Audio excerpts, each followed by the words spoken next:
Hello, Divas and Divos. Welcome back to a brand new episode of Diva Dailies. This is a podcast where we deconstruct divas on film, TV, and in music. I am your host, Steffi, and today we are finally going to be getting into the festive season here on the podcast. But first, I have to invite my guest co-host on. Everyone knows her. Jamaican horns. It's Angie. Hey guys, back again.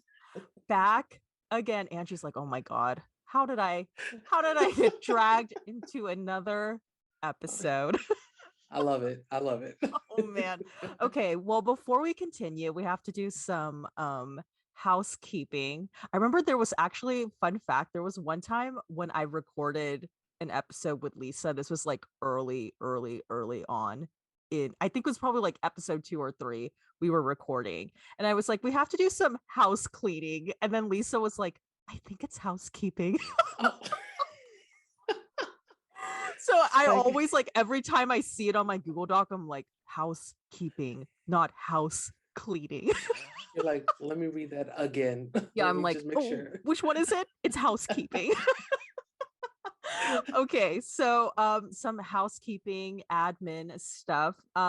If you're interested in following Diva Dailies on social media, we're at Diva Dailies Pod on Instagram and Twitter. However, if you go on those social media sites, you will see that there's very little there. So I'm gonna try and work on improving it. I'm just like, it's just very hard for me to keep up with the social media stuff, but I do promote the podcast on my personal social stuff. It's at INN_MHO on Instagram and Twitter. I always promote the podcast there. So if you're afraid of missing anything, just make sure you're following me there. That's step 1. Step 2, full episodes this season are now on YouTube, and we officially have the Diva Dailies YouTube channel up and running. All of the episodes are there now. I know I haven't been posting them on my personal YouTube channel, but again, it was because I was advised that I should probably separate it. So now they're all there. Just search for Diva Dailies on YouTube. But if you can't find it, I will make sure I include it on the featured channel section on my personal YouTube channel. That's in my humble opinion. And Angie, what are your socials? My socials on Twitter at Poetry Soul 3. And then you can find me on YouTube at Sleepy Nerd Productions. Woo! Yeah. Yeah, you can. Also, okay, so I want to make sure I say this at the very beginning of the episode too, because I'm horrible at like doing this. This is like our quote unquote call to action. So if you are listening to this podcast, or you have been listening to this podcast, especially if you're listening to it on Apple Podcasts, if you wouldn't mind giving us a rating and review, that would really help us out, because if the like iTunes algorithm or whatever sees that there are people interacting with their podcast, the more likely they're going to push this out to people who are interested in topics like the ones we cover here. So make sure you give this podcast a rating and review, preferably 5 stars, and that you're subscribed to us on, Apple Podcasts or on Spotify too. I think on Spotify they call it follow, not subscribe, but either way, just make sure you're following us, which now leaves me to we actually got a new review last week on Monday. Hey. So we got a little feedback, Janet. Yes. I'm gonna read it. So Okay. This was a review left by Miss Pam H79. I don't know why it's 79. Maybe you were born in 1979. Maybe you are 79, which, wow, what a demographic we have. We attract all ages. And or maybe you are from the year 1979 and you got in a DeLorean, time traveled, You know what? 2021, Not Back to the Future. made sure to review Diva Dailies. So Pam H, Thank you. Okay, so I'm going to read your review, Pam. Okay, so she says the title of the review is Diva Dailies Fix. Ooh, Hey. that's creative, Pam. Okay, so she said, I first found this podcast searching for a female-driven pod about film and or music. I became hooked on the first episode I listened to, the San Junipero episode. Ooh, Hey. a personal favorite because I'm pretty sure we That's got very little sleep before that. She then absolutely. continues and says, probably one of the best episodes in my humble opinion, with like the little sweat emoji. I see what you did there, Pam. Very, very clever. But then she goes on, you'll like this part, Angie. She says, the bonus was the co-host for that episode, Hey. Angie. Why, thank See, you. Thank I you, told Pam. you the people like you. Okay, so she says, you two have such a great chemistry and make the episodes feel like joining in on a conversation with a couple of friends on topics I love. It's rare that a podcast about movies and music is also so smart, relevant, and honest about topics like race and gender in the midst of it. I had been so nervous that the pod had come to an end and was super excited when you both came back with new episodes. Keep up the excellent work. Side note, it's so obvious the amount of work that goes into the production of this pod. So thanks for not cutting corners. I've shied away from podcasts that are a couple of people talking and sounding like every cookie cutter review you could read online for an hour with no cuts to music, interviews, etc. And for that, Pam has given us 5 stars because this is Hey, a shout out to 5-star Pam. experience, Kylie Minogue. But yeah, thank you, Pam. I really Thank you, appreciate it. Pam. Oh, they like me. They really do like me. Did you okay, wait, did you listen to the review from last not the review, the Adele part 2 episode yet? I did. So I did. did you hear the review at the very Yes, I beginning? did. Again, they pointed Angie out, which I would like to say, these past couple of reviews, you wouldn't even know that I'm the host of this podcast. They're all, that Angie is so good. You So guys, I'm taking over. This is this the is announcement. yeah, this is the Angie show now, I guess. It's Diva Dailies, Angie Dailies, Angie Weekly, Angie Yearly, the Angie Yearly podcast show. But thanks, Pam. We really appreciate it. I was so happy to see that there was a new review because, like I said a couple episodes back, it's been a while. We don't really have that many reviews. So if you want us to review, if you want us to read your review on the episode, make sure you leave a review. Hopefully it'll be a positive one. And you'll have your little Pam moment too. So Yeah. incentive. Thanks, guys. Yeah, thanks Pam, and thanks everyone. And also, like, if you feel comfortable, it would be cool if you like left your name and maybe like country where you're from or city where you're from in the brackets, because I think that would be nice to know too. Last week's review, they didn't really like leave their name. It was just like a bunch of jumbled letters, and I Right. felt really bad that like we couldn't give you that recognition. But make sure you leave a review and we will read yours out too. So Get it in. all right, well, now we will proceed with the episode. I'm reading like my Yes. Google Doc. Always. You always. Always relying on the Google Doc. Oh my gosh. If we did not have Google Docs, we would be so lost on this podcast. Okay, so let's jump into the first segment that we do for every episode. We are going to do our Oscar and Razzie moment of the week. This is the part of the podcast where we talk about our personal high point and low point moments of the week. So, Angie, guess first. What's your Yes. Oscar and Razzie moment of the week? Okay, I'm gonna start with my Razzie because I think you're gonna love my Oscar moment. So, yes, Oh get my ready. God. Oh, But my Razzie moment is I'm at a point oh, creatively oh. where I just feel like there's so much creative energy within me, and I don't know how to like get it all out successfully. So Oh, okay. normally, like I would just go dance, as a dancer, just go to the Yeah. studio, dance it out. Yeah. that would, suffice. But now it's not enough. So I would start a YouTube video. I'm like, Yeah. okay. And then Yeah. it will die very quickly. So I'll like not finish the YouTube video. Then I'm like, Yeah. okay, maybe I should write. So I'll start writing a fan fiction. Okay, cool, great. Writing a fan fiction. And then I'll stop. I'm like, that didn't do it. And then I'm like watching movies. Maybe this will do it. So it's just been like that for a week. Oh, I am so wow. frustrated. Yeah, I know. I'm so frustrated because I'm just starting all these projects and Uh-huh. not finishing anything. So I need to figure that out. So that's my Razzie moment. Angie has very But creative manic energy.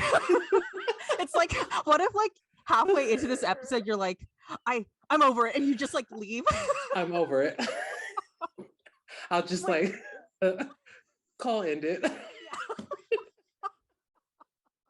Screen The goes end. black. I'm left by myself on the Zoom. That Oh would be my. unfortunate. Oh gosh. Well, hopefully you'll figure that out. Yes, hopefully soon. Hopefully Yeah. really, really soon. But okay, so my Oscar moment. Listen, Oh my god, I'm so scared. I was prepping for the episode. Literally, I would say 7 minutes before we got on. I looked at my emails and it was like UPS delivered packages. I said, Uh-huh. oh, what packages? They came really early if it's what I'm thinking it is. And it is. Now, first off, I've been waiting for this bad boy. Oh my god. Everybody watch the The Adele Blue box set. Atkins has entered the chat. The box set. I have yet to open it because we were about to start. Oh, But oh my god, are you gonna open it right now? do you want me to open it right now?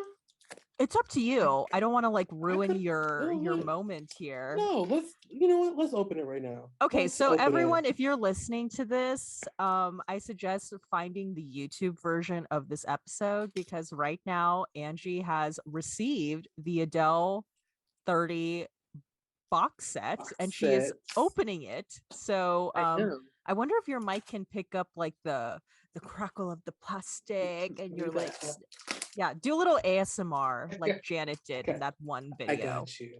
I got you. Have you seen that Janet Jackson ASMR video when she's Of like, course. "No boo." No, boo. Okay, here we go. Boom. Oh wow. Sexy. This is sexy. Boom. I'm not feeling that they put the sticker right there as a collector. It's not pleasing to me. Okay, wait. So But explain this. Explain this etiquette of the collector, the sticker, the whole thing. Like what why do we need to save the sticker? well, in this case, the sticker is just the little barcode, which I don't like that. I'm gonna end up trying to take that off soon. But like on vinyl, Yeah. if you get the vinyl and it has like special edition stickers on the front, Mm-hmm. you want to keep that. Well, I like to keep that because then it shows like it's the bump sticker. It's like the advertising sticker, and then sometimes if they re-release it, it'll be a completely different sticker. So the sticker can Oh. be like a collection part of the collection too. Wow. There's that. Okay. But I need to figure out. Oh, okay, here we go. Boom. It's like a folded. Oh Oh, wow. It looks like a PR bruh. box. It's totally like a PR box. Oh, girl. We Oh, got the t-shirt. oh. Adele gave you Hold up. merch. Uh-oh. T-shirt. Boom. Wow, Adele. Okay. That's nice. Adelaide, let's go. Okay. Oh, we got a little promo pic. Okay. Boom. This Wow. is she's cute right here. Hey. She Okay. looks very like glamorous. She has like a nice Yes. big like light in front of her face. Now let me tell you, I don't know if you can see it in the box, but So that's that's the the CD. CD. Okay. Yes. I don't know if I could take this out. Is that like I'm gonna leave it snugged in there. in the It's box? it's snugged in the box. But I'm gonna leave it in the box. But yes, there goes the the CD. This probably won't get opened. I'm gonna be honest. Oh, you're not gonna open the CD ever. Probably. I mean, no, I'm lying because I want to see the CD booklet. Right. But, yeah, no, I'm gonna open it. I'm gonna open it later. Mm-hmm. I'm gonna open it later. But yeah, there goes the CD. Are you gonna? Okay. I'm assuming you're gonna save the box. Absolutely. What the heck? Wow. Okay. Yes, this will be my third box set that I own. Like that was like received like that in a box. Yeah. Oh, is that like something that artists are doing now? Like when? Yes. Oh. And I'm excited about it because if that's the way CDs are coming back, I would gladly. If it comes with a T-shirt, a pic, and the actual CD, let's go. Yeah, because it looks like a PR box, like something that like influencers or like celebrity people would get sent. I feel special right now. Yeah, I feel totally special. But that's not what's going to make you happy right now. Because that was only one of the things that came in. Oh my God. 3 more things came in, but you're going to love these. Are you ready? Oh my God. Oh my God. I had a feel. It's like, where's she going with this? The Spice Girls vinyl. Yes. And, where did you order that from? Boom. Oh, you got the Spice 25. Yes. Open it.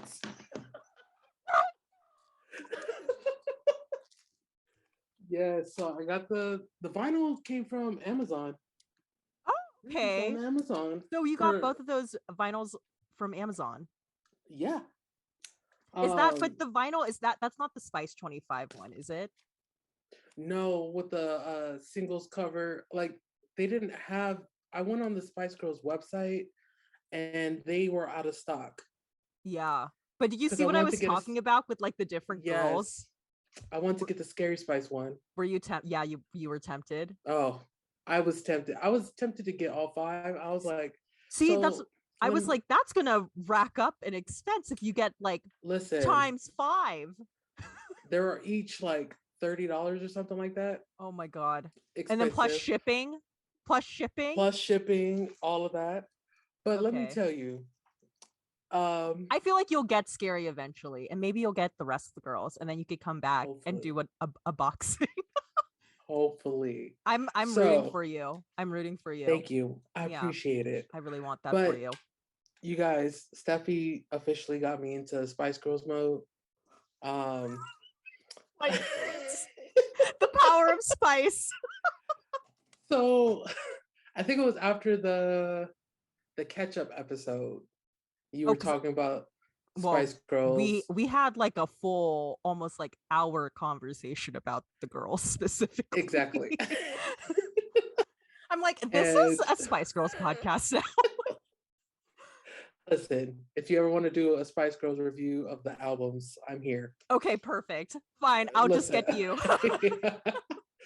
Because I would like listening back to the Spice Girls. So I haven't. You were like, oh, these bitches are like really good. They're good. Like I haven't listened to. How do I put this? I've been a fan of the Spice Girls. Yeah. I'm not a hardcore stan, but I've always been a fan. I've got their albums, Yeah. But normally I would play specific songs like Wannabe, Say You'll Be There, especially when I'm with my dancers, I'll put it on for stretching or something. Right. But it's always the deep cuts. Like once Naked comes on, I'm like, I need to listen to everything. And so like Naked too much. Like I'm just like, okay, let me give my Spice Girls life. So it's been me and the Spice Girls, especially when I'm driving, windows down, fully blasted. Too Much is such a wonderful driving song. Oh my gosh. Like so Motown inspired. It goes back again to like, remember how we were talking about Adele? It's like, oh, we can hear the influences, but it's not like straight. Yeah. Yes, that's how the Spice Girls are. It's like, oh, they were inspired by TLC on this record. Yeah. Or they're inspired by Donna Summers on this record. I could tell, it's like that. Oh, but they're so good. They're so good. And they're an R&B group. Yeah. They are a straight R&B group. I'm which is like, crazy. you know what's so interesting about the girls, especially if you like start watching a lot of their interviews, you can tell like each of them have like such not like completely different tastes, but each of them have like very specific tastes, but it just like Yeah, comes together so beautifully on their records as a group. yeah. And it's just they're just so good. I think people they tend to write them off as a guilty pleasure, but you really shouldn't feel guilty for liking the Spice Girls because they're No, they're like really, really really really good. good.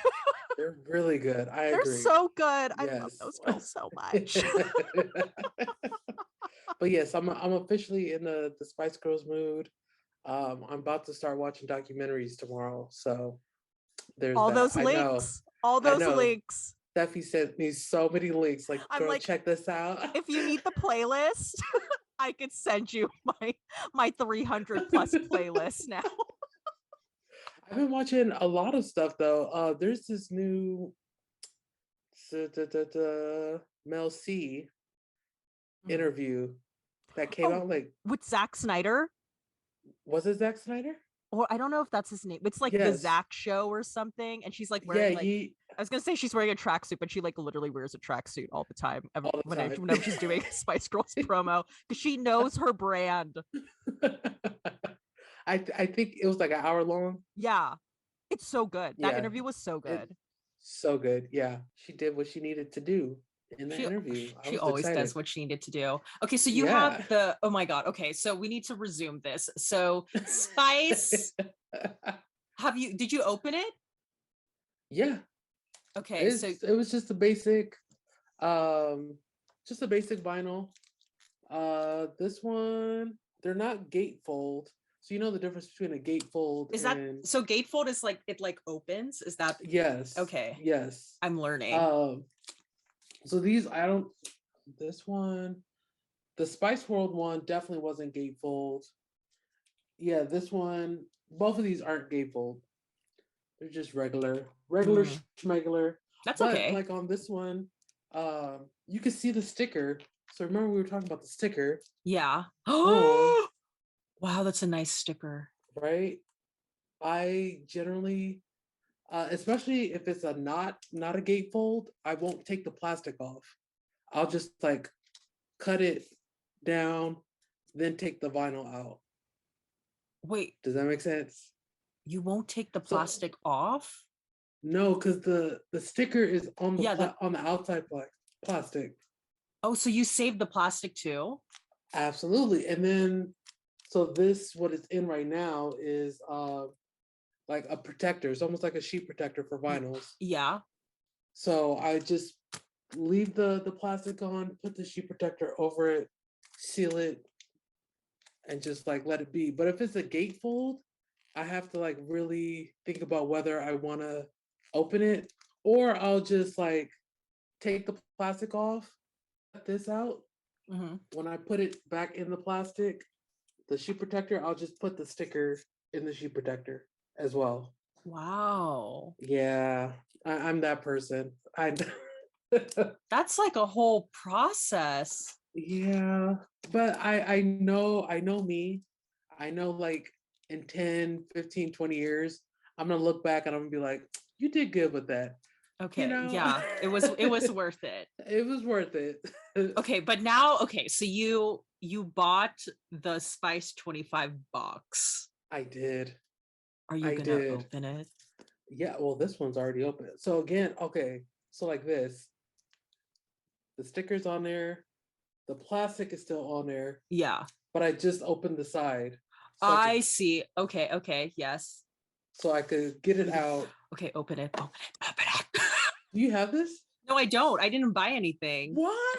I know. I didn't buy anything. Oh, okay. So this was I'm living super cool. vicariously through Yeah, you I was right about now. to say. So this right here. I know what's inside though, because I've like seen fan forums and everything, but like I just want this experience. I'm living vicariously through you. Oh my god. Oh, look at them. Boom. Look at the oh, there she is. Superior Spice. Oh, Boom. VB. Got the headshots of everybody. I you know? literally have those pictures saved on my desktop. Really? For screensaver pictures. Yeah. Because I set my like you know how like when you walk away from the computer and it will like start changing images or so yeah. I saved mine to sliding panels. Yeah. And I just made like a folder of like, and I put pictures of like different things that I like, and I have like a whole Spice Girls folder in my screensaver picture. Look at you. I know. Obsessed. Those pictures True are stand. in the have to. So then there's the booklet. Oh my god. It's got the CD okay in the booklet, and then it's got the actual like lyric. It's like a lyric book. Okay, keep going. And then there's another CD. That's disc 2. Yeah. Disc 2. But I didn't know it was gonna come as a whole booklet. Are the thank yous in the booklet? Let's see. The thank yous. I've read the thank yous. They're so cute. And Victoria's is like kind of funny. Yes, the thank yous are. Oh my god. Read Victoria's right now. Just read Victoria's. It says, well, I never thought I'd be writing album thank yous again. But we couldn't let 25 years pass without thanking the fans for their incredible support. Thank you to Emma, Jerry, Melanie, and Melanie. It's true, friendship never ends. That was cheesy, but I love it. There are so many people who have played a part in the success of the Spice Girls throughout the years. You know who you are, and we thank you. Finally, to my family and friends, thank you for always being there. To David, Brooklyn, Romeo, Cruz, and Harper, I love you so much. Kisses, Victoria. You know what's really funny? The fans were like getting like there were some fans in certain fan forums that were like, why is she thanking the kids and David? The kids and David weren't there. Like haters. So compare Victoria's size and then like look at the other girls. Oh yeah. See how much they wrote. Miss Melanie B got a whole soliloquy. An essay right here. Oh my gosh. I won't make you read it, but it's just like Victoria's is like you have to make the font larger so it looks like she wrote more. Right. Versus like the other girls like wrote paragraphs. She don't fuck with the Spice Girls like that no more. I know. But on Instagram over the weekend, because the Spice Girls right now they released a Christmas sweater, like a blue Christmas sweater, and it says Spice World. And David Beckham was wearing it. So that's cute. So Victoria posted a picture of her and David like wearing it. Or like Victoria's not wearing it, David is wearing it, but like she posted a picture of the two of them together. And like David posted it on his Instagram too. So I'm like, Victoria, are you sending us signs that you might be interested in being a Spice Girl again? Because if they tour, I will be there. Oh my god, look at that. Okay, I did not see that. Yes. Wow. But yeah, there's I'm just so a book jealous. And this, I thought you had all of this stuff. No, I didn't. I'm trying to catch up with you. Oh no. I was trying to catch up with you. No. One day I'm gonna get it. I just not right now. Well, all of this was on Amazon. Okay. So well, I hope that you'll at some point get the individuals. I mean, I'm hoping, but they're out of stock right now. I know. So because the Spice Girls fans are like global and crazy. I can imagine, because them bad boys. Did you see Did you see the cassettes that came with? Yes. So I thought about getting a cassette, but those were more expensive than a CD. And I was like, girl, they were like $30, $35 each. Just for the one cassette? One cassette. How much are the ones where it's like, did you see the one where it's like vinyl plus cassette plus? Oh, yeah. Like the bundle. Yeah, the bundle for each girl. That is a good question.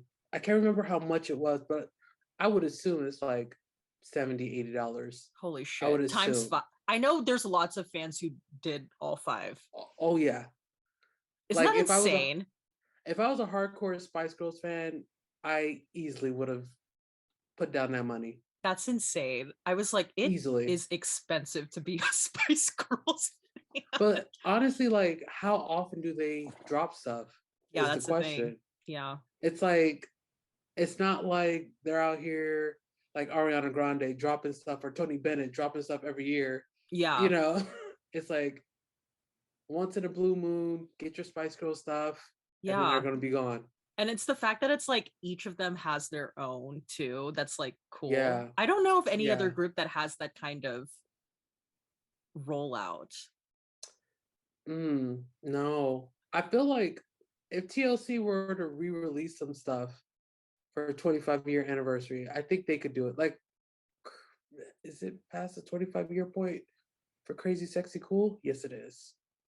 That was 2019. They could have did it for Crazy Sexy Cool. Do you think like that would be something their fans would be interested in, like collecting like each of the girls, like that sort of thing? Absolutely. Okay. Like TLC, yes. Yeah. Especially do for that. Crazy Sexy Cool and Fan Mail. Yeah. Man. I at least I would. Yeah, I would.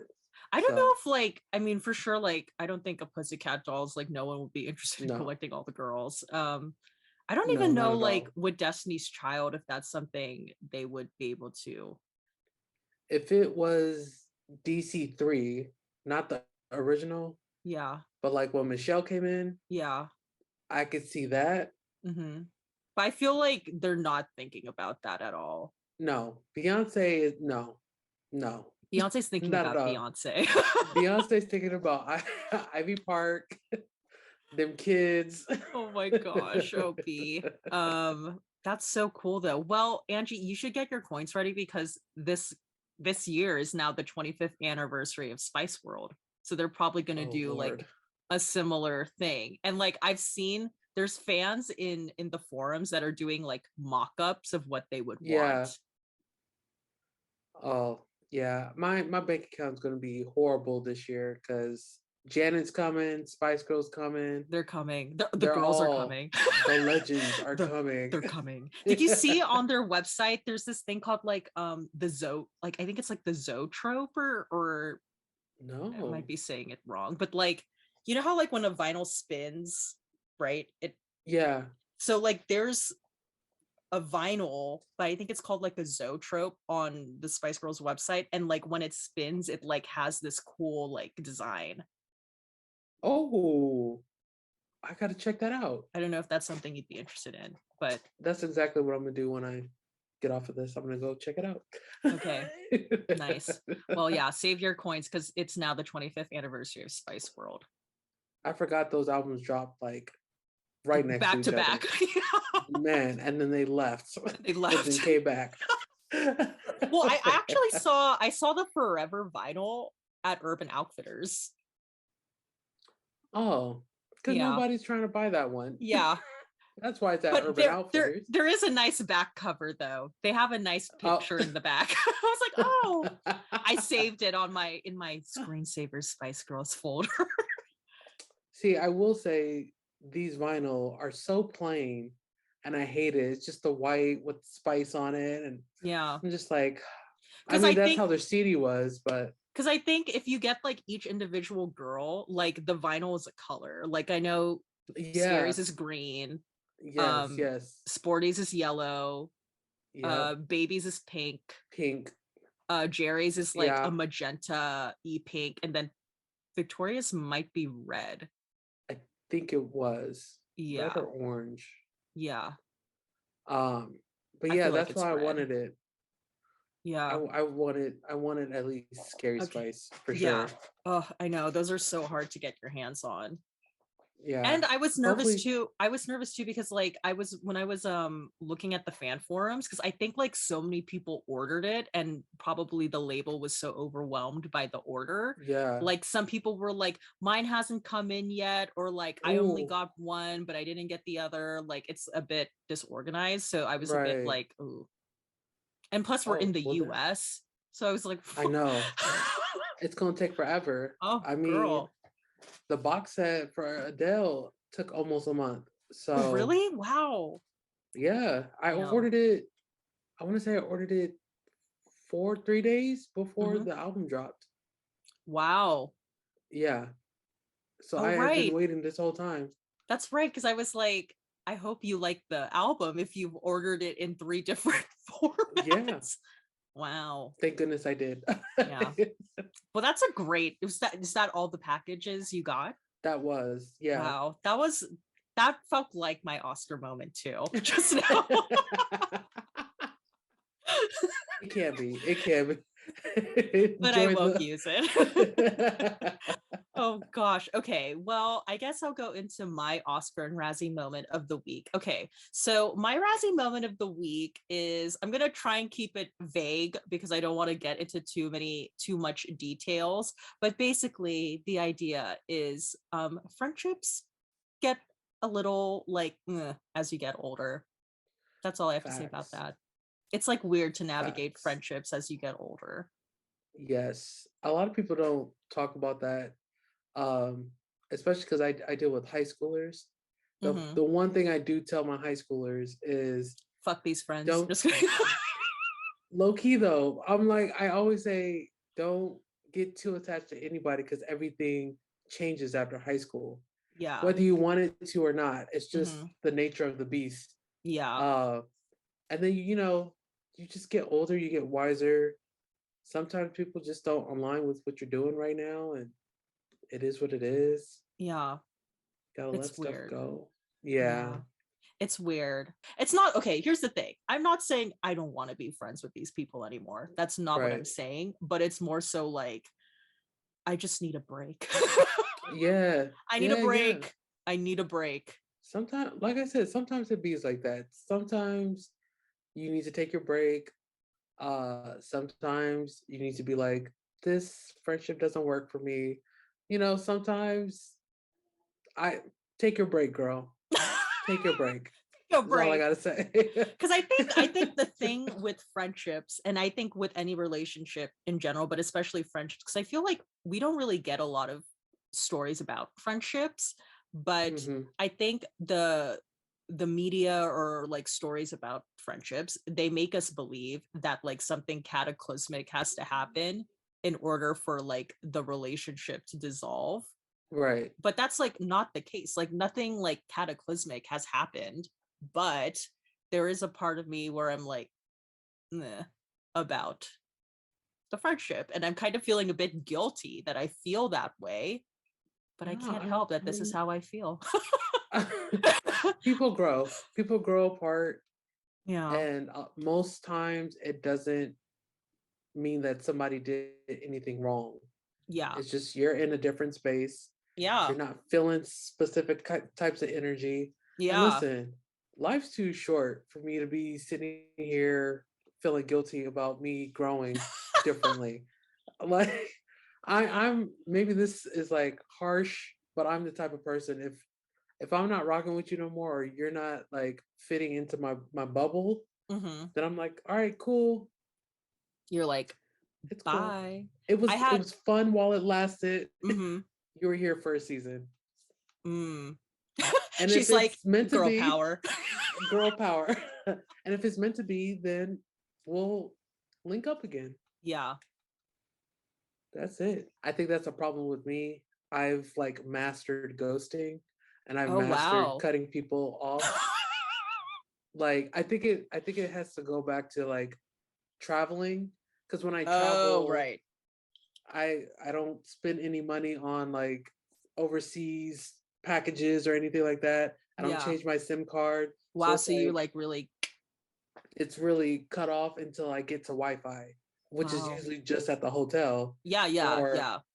like in India, I can't go to Starbucks. You know how like out here you go to Starbucks, you just uh, Log you on. know Yeah. log on.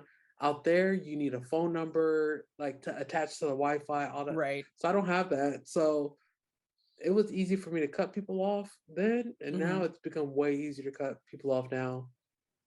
I So think I just be I like, I think I started getting that way too when I was like traveling a little bit, well, like pre-pandemic, but I started being that way too. But it's just yeah, like it's just hard, like, I don't know. oh, I could like go on and on and on about like all the things that they have done that have like annoyed me. And it's like at this point, it's like I feel bad because like I never used to feel this way about this particular friendship. But now it's like, you know, when you like start feeling bad about something, and then when you like reflect back on it, the only things you could remember are like the bad parts, and you can't remember the good parts. Like that's where I'm at right now with this particular relationship. And I'm just like, I just, girl, take your break. That's all I want. Take your break. Be like, yo, God. Hit him with the I'm busy right now, or you know, don't be petty. Don't be petty like me. Have a conversation. Have a conversation about it, and just be like, yo, can we take a break? I'm kind of tired of this. This is not a goodbye, but you know. I like play the Spice Girls goodbye in the background. I like to send text goodbye. You know what? That's too much. Yeah, that's more courtesy than Jerry did with the girls, where she just like randomly never showed up again. Listen, the OG originator. She's the ghosting. OG of ghosting. Oh my God, that's girl, amazing. Jerry Halliwell, the originator of ghosting. Of ghosting. God. Hot mess. Yeah, I don't know. I'm just so take a break. Yeah. Okay, well. Jennifer Lewis. Let me center myself again. Okay, well, moving on from that. The Oscar moment of the week is that I have recently become, like within the past week, have become obsessed with two different things. And I got to this because of Kylie Minogue and the Spice Girls. Of course you did. Okay, so the first thing I've been really getting into is this podcast called Table Manners that's hosted by Jessie Ware and her mom. Have you ever heard of this podcast? No. Oh my God. Okay. It's so wholesome. Manners. So basically, if you guys like don't know, the premise of this podcast is Jessie Ware and her mom invite over a guest, usually a celebrity guest, to Jessie Ware's mom's house. And then they cook a meal for them and they talk to them. And that's it. That's the podcast. Like celebrities? Yeah, like I'm trying to think. So the first episode I listened to was Kylie Minogue. So Kylie Minogue went to Jessie Ware's mom's house, and then Jessie Ware's mom was like cooking a meal for Kylie, and then Jessie Ware's talking to her. Like both the mom and Jessie interact with the guests, but you could hear like the clanking of the pans like in the background, and then you could like hear them eating, and they'll be like, "Oh my gosh, this is so good!" And then they'll be asking them like, "So like, what kind of food did you grow up like eating at the home, or like who was the cook in your house?" It's just like really wholesome conversation about food, and then it like veers off into different things. But so the first episode I listened to was Kylie Minogue, and that was like really beautiful and great, because then after that, that's how they were able to collaborate on a song together. So like it really worked, you know, that whole interaction really worked out for them. So Kylie Minogue, Max Martin. Oh wow. And he like never does interviews. He never does interviews. So like, yeah, Max Martin came over to Jessie Ware's mom's house and ate a meal. Billy Porter.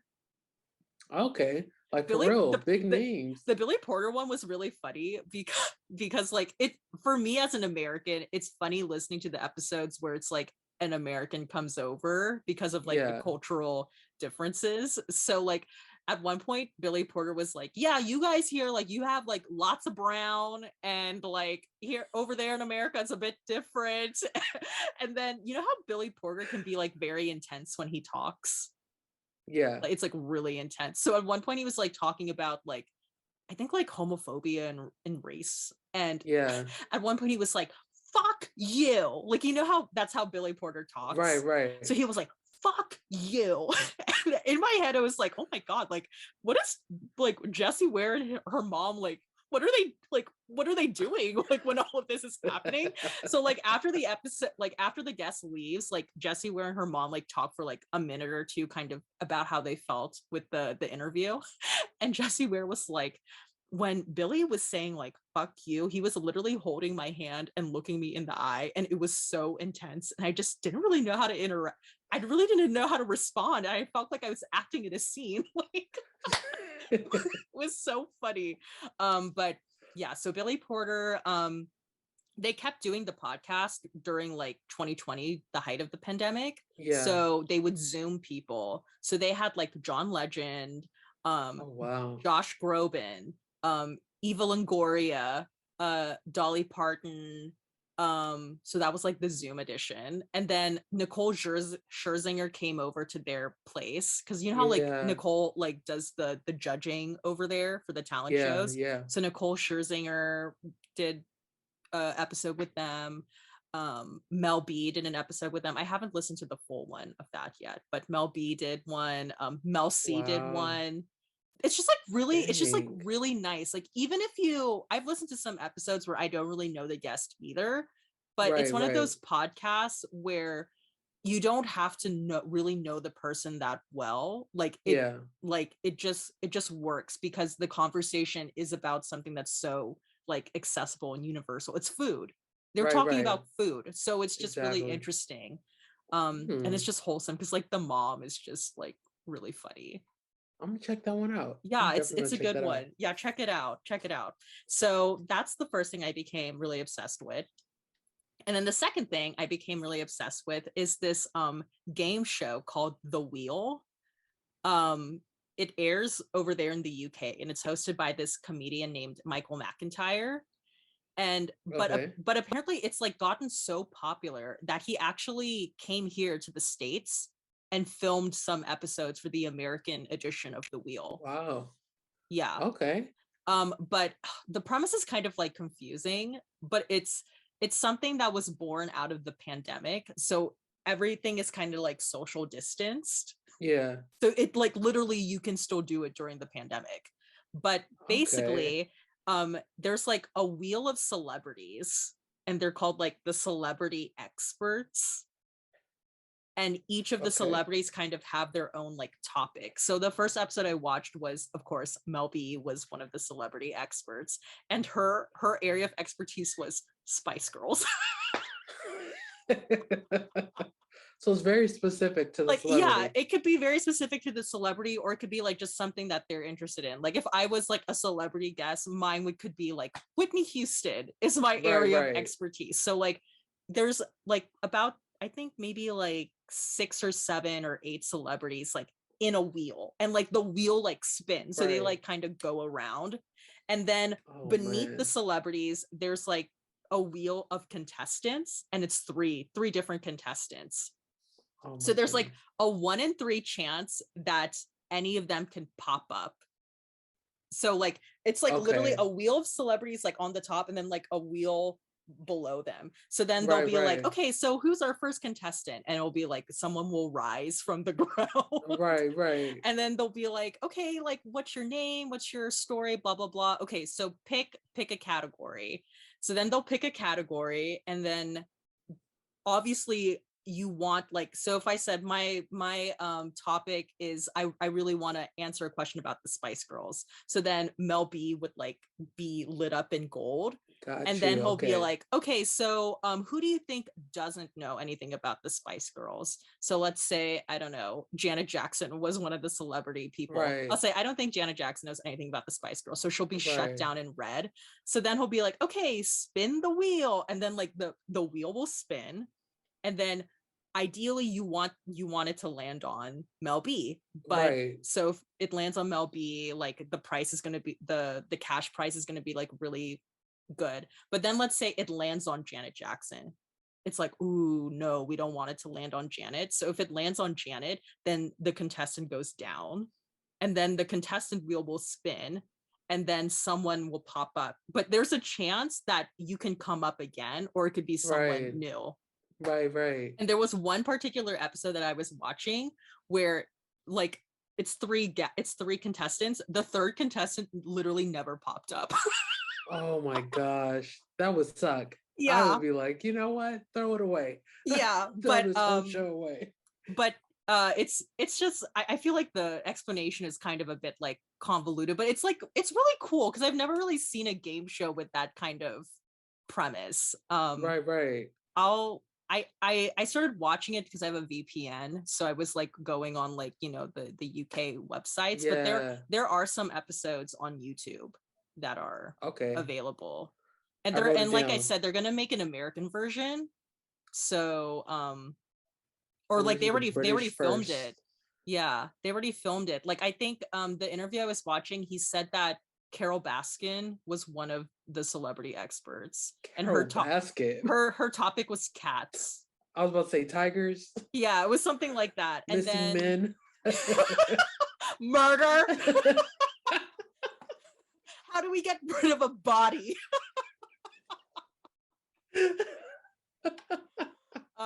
But okay, but I'm like, okay, so then like that's kind of like the game, and then at the very end there's like they play for a lot of money. But what's cool is like the celebrity experts, they all have like a keypad that they're going to be answering the questions to. So at the very end it's revealed like how well the celebrity experts did, and they'll like say the ranking. Like, okay, so like this person was the best, this person was like the second best, like that sort of thing. Yeah. So the celebrity that finished at the top of the leaderboard, and then the celebrity that finished in the middle of the leaderboard, and then the celebrity that did the worst, those three celebrity experts are available to play in like the big money round. Right. Everyone else can't play. That sucks. So then the contestant has a chance of, if you want to play for like the amount of money that was won in like the regular round, you go for you choose the celebrity expert that finished like in the middle. Right. Or you have the option of playing with the celebrity expert that did the best, but then that prize money is cut in half. Oh. Or you can play with the celebrity that did the worst, but that prize money is doubled. Wow. So you have to kind of like gamble and choose. And the Mel B episode that I watched, she's appeared on it twice, but one of the ones that I watched, there's like 4 like areas of like different subjects that you can, like, the wheel will choose from, and the wheel chose something about the Oscars, and one of the answer options was Eddie Murphy. And I was like, oh my God, how did no one like fucking like check this question? Luckily she wasn't a celebrity available to play, but I was like, imagine. That would have been horrible. That would have been so awkward. Awkward. She would have gotten off that wheel and yes, super awkward, causing a ruckus like she did in an audience with. But oh my gosh, yeah. It's really. Well, I'm gonna check that out. Yeah, check it out. I'll send you an episode. Link. Yeah, I'll send you the link. Because I do have a VPN, so yeah, I'm gonna be on that. Okay. So yeah, those were my 2 things that I really I've watched like 6 or 7 episodes of The Wheel, and they're like an hour episode game shows. Oh, like, because you know how like Family Feud and Wheel of Fortune's like 30 minutes. 30 minutes. Yeah. No, this one's like an hour long. Okay. Because it's like pretty. What was that other British show? But it was here in America. The Weakest Link. Oh, The Weakest. Oh my God, I fucking loved The Weakest Link. That was the show. Oh my God, that was a good one. That was a good one. She was a savage. Bring her back. Bring her back. Yeah, I think that one started off in the UK, right? And then it came here. Yes. And that's one show that I like, the American version more than the British version. Oh. Because what was the difference? Just the contestants, like, it just seemed the intellect was different. Like, were the Americans stupider? Yeah, the Americans were stupider. Not I think so. Yes, it's just who they chose to put on the show. Like, we like entertainment in a different way than the Brits. Oh, right, right. Like, you either super, super smart or like really, really dumb. And it was just like so funny. Oh my gosh. Like, all that money, you had the whole team.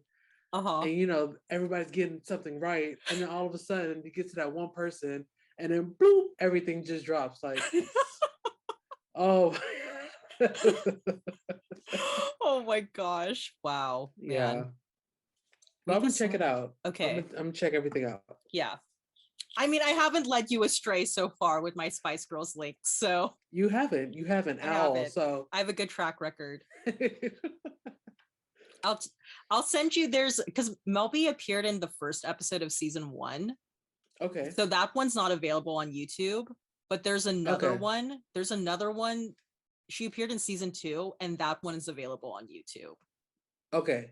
But she didn't get to answer a question in season 2 because the wheel never landed on her. That's another thing too. Sometimes the wheel never lands on a certain celebrity, and sometimes it'll like land on the same celebrity like 3-4 times. Oh man. So okay, send me episode 1, season 1. Okay. Oh my god, Yeah. her question is like, I won't ruin it for you, but it's like, I was truly like, if you don't get this right, that's embarrassing. And even the contestant told her that. He was like, this will be embarrassing if you get it wrong. Okay, I can't wait to see it. Oh, Mel B, she stresses me out sometimes. Okay. Lord. Okay, well, hot mess. Man. Okay, I think this part is gonna go by really fast, talking about the songs. I'm guessing like maybe 15-20 minutes, maybe 25. You think? Okay, I don't know. Well, let's see. Okay, well, now we're gonna get into like the bulk of the episode, what this episode's really about. And we, on this episode, are creating a Diva Dailies holiday playlist. And what Angie and I are going to do is we are going to share 7 songs each. We're going to go back and forth. And the catch is that Angie and I don't know what songs are coming up next, and neither do you. So we're building this together. But yeah, and by the time this episode is up, the playlist will be there. But like, if you want to listen to the playlist after this episode is over, you can go over to Spotify and search for Diva Dailies, and the playlist should be available there. Also, I'm gonna try and make sure I want to create a playlist for season 1 as well. It'll be like a big master playlist. I want to make a playlist for I want to make a playlist filled with songs, and each song is going to represent an episode from season 1. Okay. So that's my goal at some point, but hopefully by the time this episode is up. But yeah, follow us, Spotify, Diva Dailies, if you like the playlist. But okay, Angie, go first. What's your first song? My first song. Okay. Oh. So let me preface this by saying I'm not gonna pick the obvious. I mean, they're obvious for me because these are songs that I really like. But I mean, they're obvious for me. I'm not gonna try to pick obvious Christmas classics. Okay. By obvious artists. Okay. I will say that. Okay. But my first one is a big diva. I don't think we've ever talked about this woman on the podcast. Okay. But Gladys Knight and the Pips. Oh, yeah, we've never talked about Gladys. Okay. Miss Gladys and her Pips. With the classic Do You Hear What I Hear? It is my favorite version of Do You Hear What I Hear? Okay. It feels like a hot, like a warm fireplace, and like marshmallow and chocolate, like hot chocolate, like sitting in front of a fireplace. Yeah. She just sounds so good. Her voice is amazing. It's soulful. And I think that's gonna be the theme of my list. It's soulful. It's soulful. Just soulful. A soulful Christmas. A soulful holiday season. Yes. No, but I really, really love this song.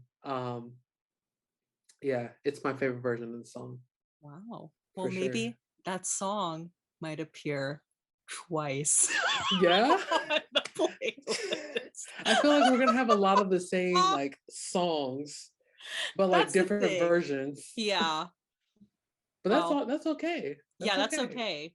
Sometimes that's the thing though for me. Like, how into Christmas holiday music are you the type of person like once it hits December 1st, you're like, it's holiday music only? Yeah, neither am No, I. I'm not like that either. not at all. So normally, I rarely listen to Christmas music. Mm-hmm. Um, Going into my 20s, like all throughout my 20s, I was rarely in the States during Christmas. Oh, I was always wow. in India. Oh, So in India, they're not bumping Christmas music like we are. yeah. Like I will hear maybe a Mariah Carey song, but it's not popping out there. And so normally I would just like listen to regular other music. Like Mm-hmm. Adele's usually dropping an album or something, or Right. Beyonce's dropping something. So I'm just listening to the new music Mm-hmm. that came out in, quarter 4 of the year. So Right. yeah. Nice. Yeah, I feel like that's typically me too. I think the only time I was like super into like I'm gonna only listen to Christmas music was last year for some reason. I was like Wow. really into, maybe it was because I was also doing like 4 different Diva Dailies episodes about holiday music. but Like that could have been it. that could have been it. But yeah, typically I'm not someone who I'm like December 1st. Doom doom doom doom. Right. Yeah. There's some people though who like they only play holiday music. And I think Yeah. like the reason why for me is like because it typically is like a lot of the same songs. It's just different people Yeah. singing the same songs where I'm like, Right. but yeah. Hopefully this playlist will get us into the festive season. You're like fingers crossed. Fingers crossed. If she remembers to make the playlist. Okay. Well, I guess I will move on to my first song on the playlist, and it is Miss Ariana Grande. And she has a song that I really, really like called Snow in California. It's Okay. off of her Christmas Kisses EP. That was like her first Christmas thing that she did, produced by Babyface. Can't go wrong with a Babyface joint You can't. at And all. being from California, I like that this is a song about Christmas in California. But yeah, it just has like a really nice groove.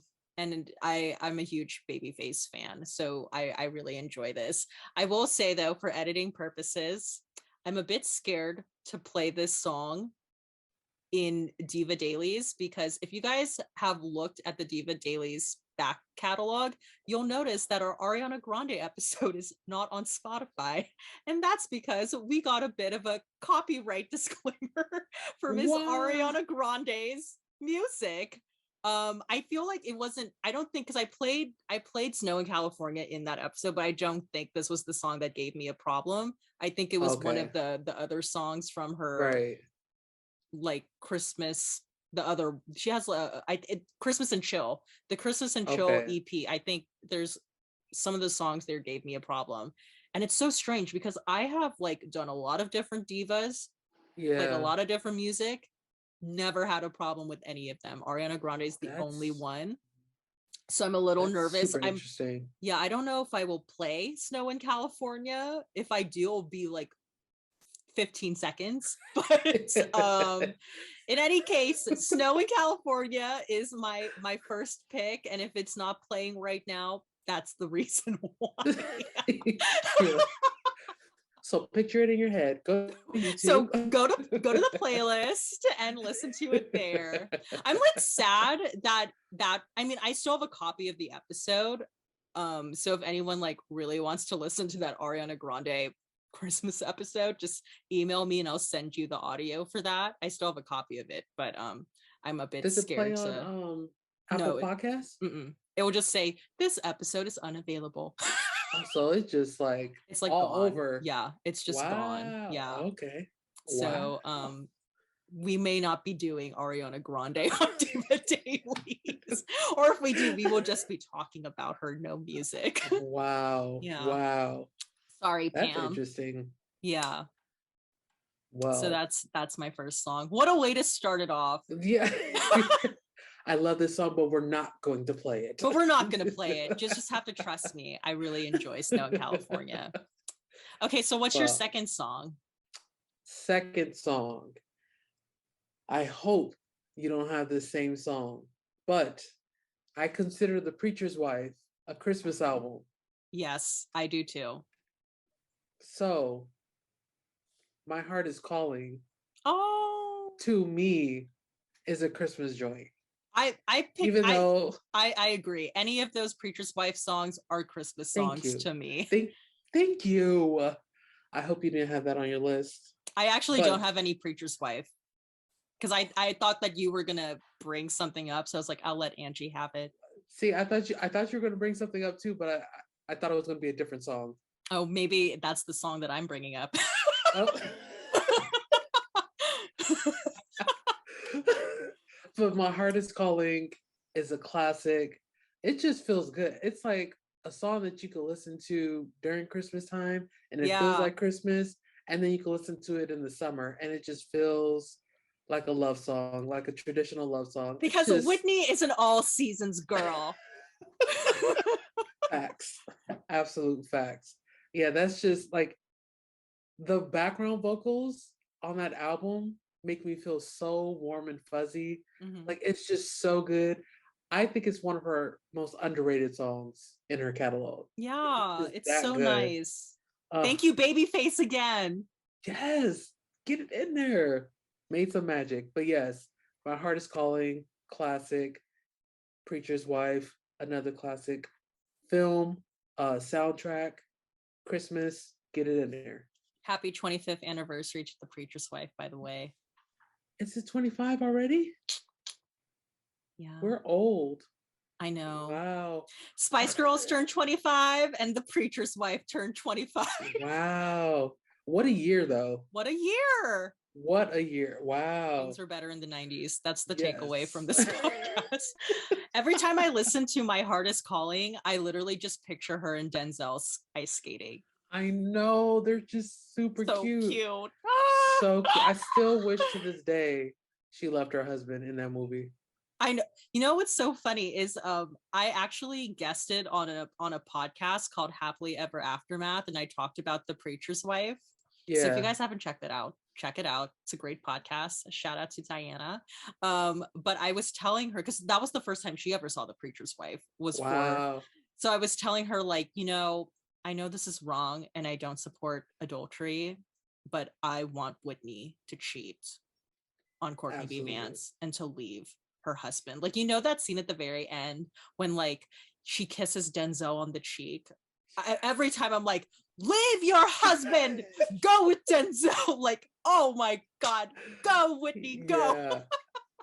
I mean, because her husband was so like, okay, he wasn't horrible. He wasn't like beating her or anything, but he was so disconnected. And I was just like, girl, if you don't find somebody else, if you don't get with Denzel. I said on the podcast that he's so Eeyore. Yes. Because he's like, the whole time. Like the whole time. Like, sir, get your life together. I mean, Courtney B. Vance did a phenomenal job playing him. But it was like, how did you marry? What did you see in this guy? You know what scene upsets me the most is in the very beginning when she tries to talk to him and he literally puts his hand over her mouth to stop her from talking. I always forget that happens. So every time when I watch The Preacher's Wife and I see it happen, I'm like, how clutching pearls dare you? I'm like, I cannot believe Julia would go with this. It was, for me, it was every time he got a phone call and he put everybody else first. I was just like, sir. Oh, and you know that scene when Denzel is like, what's his name? God, what's his name? What's Courtney B. Vance's character's name? I don't even remember. Pastor. That's me about to look it up. Yeah, look it up. I don't want to touch anything on my computer because I'm scared that it's going to ruin the recording. I got you. Henry. It's Henry. Okay. I'm still looking it up. Yeah, just double check. Fact check. Wife. Okay, hold on. It's coming. Henry Biggs. Okay. Yes. So you know that scene when Henry, in the very beginning too, when Henry's kind of like running around and Julia's trying to talk to him and Dudley's in the corner, and then Dudley just goes, "Henry, your wife is talking to you." I was like, "Oh, yes. Dudley." Yes. Oh, It's just every one of the precious moments in It's that Dudley film. and Julia, Denzel and Whitney. Exactly. The nightclub scene, Oh, like when she sings "I Believe in You and Me." yes.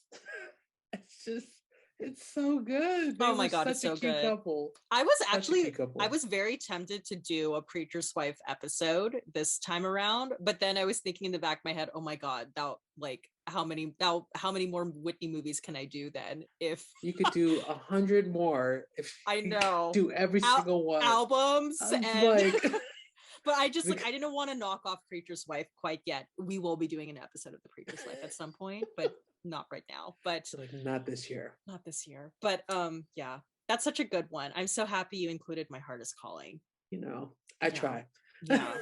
The hot chocolate, Jeremiah sitting. Yes. Courtney B. Vance is far, far away, and they're ice skating. The son looked like he was an actual son if like Denzel and Whitney had a baby. Oh, I know. Just the cutest. He didn't look like he could be Courtney B. Vance and Whitney's son. No. That looked like Denzel and Whitney's son. That's what I'm saying. Like, girl. Even have you ever seen that interview when Whitney's promoting The Preacher's Wife on Rosie, and then they bring out the kid? No, I haven't seen that. Okay, so like when he comes out, they're like, oh, so who are you playing? And then he's like, I'm playing Jeremiah, and I'm the son of Whitney and and he kind of messes up. He like thinks for a little bit that he's the son of Whitney and Denzel, but really he should. And even have you seen the video for I Believe in You and Me? Oh yes. Video?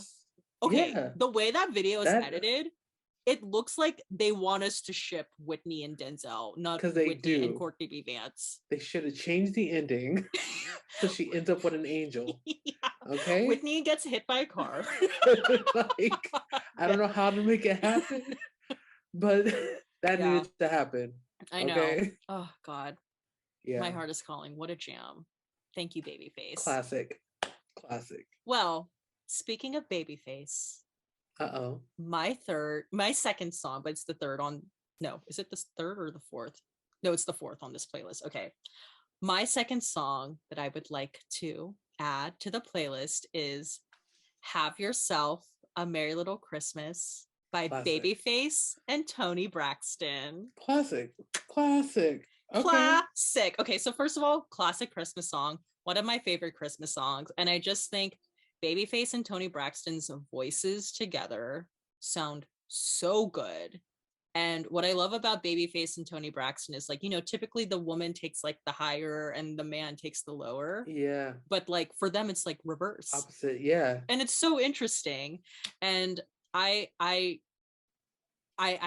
bit embarrassed to admit, but the first Toni Braxton album I listened to in full was Love, Marriage, and Divorce. So I have like a very special like connection to Babyface and Toni Braxton duets. Hold up, run that back. Here she goes. You're not getting off that easy. Here she goes. You want to know why? Again, why? Well, what is the rule in my house? One song a month download on iTunes.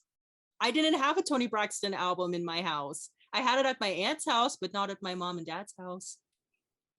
But we love Toni Braxton. We love Toni Braxton. I knew the singles. I know this. It's not like I never heard of Toni Braxton before. In fact, when I was a kid, my karaoke song at the ripe old age of 6 was Unbreak My Heart. not at 6. I loved Unbreak My Heart. Thank you, Toni. It was Unbreak My Heart and Make a Man Out of You from Mulan. Those were my 2 karaoke songs. I'm shook right now. Wow. That was the first album. Yeah. That was my first Toni Braxton album in full. And then because I loved it so much, I went back. And then I was like, okay, self-titled, Secrets, The Heat. And you listened to those in full. Yeah, and I listened to those in full. Yeah. Okay, well, as long as you listen to it. Yeah. As long as you're caught up now. I'm caught up now. Caught up now. Not sitting here talking about Toni Braxton and you haven't listened to anything. I'm like, I've actually only listened to one Toni Braxton song, and it's Unbreak My Heart. I don't know what Anita Baker saw in her, but I have like a bit of a Toni like phase. Like there was a couple months there where I was listening to a lot of Toni Braxton and I was binging Braxton Family Values. Oh, because that's the show. And then that show's so funny. And then when I went traveling for like a month, and I specifically, like every time I'm in, well, not every time, but like when I went to Thailand for the first time, because it's so hot there, I listened to The Heat. Yeah. So annoying. You're like, so like every time I think of Thailand, I think of Toni Braxton and The Heat. The Heat is probably my favorite album of hers. Oh, too. Really? Oh, mine is so good. Yeah, it's a really good album. Mine is Secrets. I'm a Secrets girl. That's fair. Because Secrets is a solid album. Yeah. Okay. When I'm in the Philippines, I listen to a lot of Secrets. You know what? It's very humid there. We got to keep the theme going on. Yeah, the theme is Toni. And then I remember when I went to Singapore for the first time, Unbreak My Heart was playing in the taxi. So I like, for some reason, Asia and Toni Braxton, I'm like, she's like my go-to when I'm over there. But oh my gosh, no, that's a classic. And I will say that version, this song is always playing on 94.7 The Wave, and I feel like, go ahead. Oh no, you go ahead. I feel like I bring up 94.7 The Wave a lot, but they are staples on this radio station. Like, I think the song was playing yesterday when I was in the car and the radio was just on. I honestly feel like every other song that's played on 94.7 The Wave was produced by Babyface. literally like, yes, it's a classic. But the version that you guys have to listen to of this song is the version that includes the phone call at the very beginning. Oh, yeah. Because, okay, first of all, I ship Toni Braxton and Babyface so hard. They are the couple that never was. I don't know what the hell is wrong with them, but they need to figure it out. And recently, like I think a couple months back, Babyface actually separated from his wife, Nikki. You know, the one that you really for Janet? Yeah. Wow. So I took a screenshot of like the news and I posted it on my Instagram story, and the music that I played in the background was Toni Braxton's He's Not Man Enough for Me. You're petty. And then I captioned the picture and I was like, Toni, it's your time to shine, girl. You're so petty. Now is the time to move. Isn't she still with Birdman? No, she's so secretive about that. I hope not. My mom was very upset that Toni is with Birdman. It was such a random duo. I know. They don't even understand each other. Like, you know, in the Braxton Family Values episode, she literally asked Tamar to you know, decipher what he's saying. Yeah, it was a hot mess. Toni, oh my God, please. Babyface and Toni are the move. Please. Oh my gosh. But you guys have to listen to the version with the phone call at the very beginning, because it's like a whole like fan fiction story brought to life. It's a fan fiction story brought to life because Babyface is asking Toni about like this guy named Steve-O, and then Toni is asking Babyface about Shaquanda. And literally Shaquanda. It was the way you said it. It's Shaquanda. I love like the way like Toni acts on it. She's like, and who that girl you're seeing, what's her name? Shaquanda. And he's like, yeah, Shaquanda. You guys, you have to listen to the version with the phone call at the very beginning. If you ship Toni Braxton and Babyface, listen to the version with the phone call. And it literally ends with, I'm so glad you called. I'm glad you called too. Oh my God. So Christmas fan fiction. It's a 2 for 1. It's a 2 for 1. Well, Shaquanda. I feel like my next one should then be my Toni Braxton joint then. To Oh, piggyback off of you. Toni appears twice on the playlist. Yes. Okay. But this is my favorite Toni Braxton. So Toni Braxton dropped a Christmas album. Yes. I forgot what it was called. What's it called? Snowflakes. Snowflake? Yeah. And there's a song called Santa Please.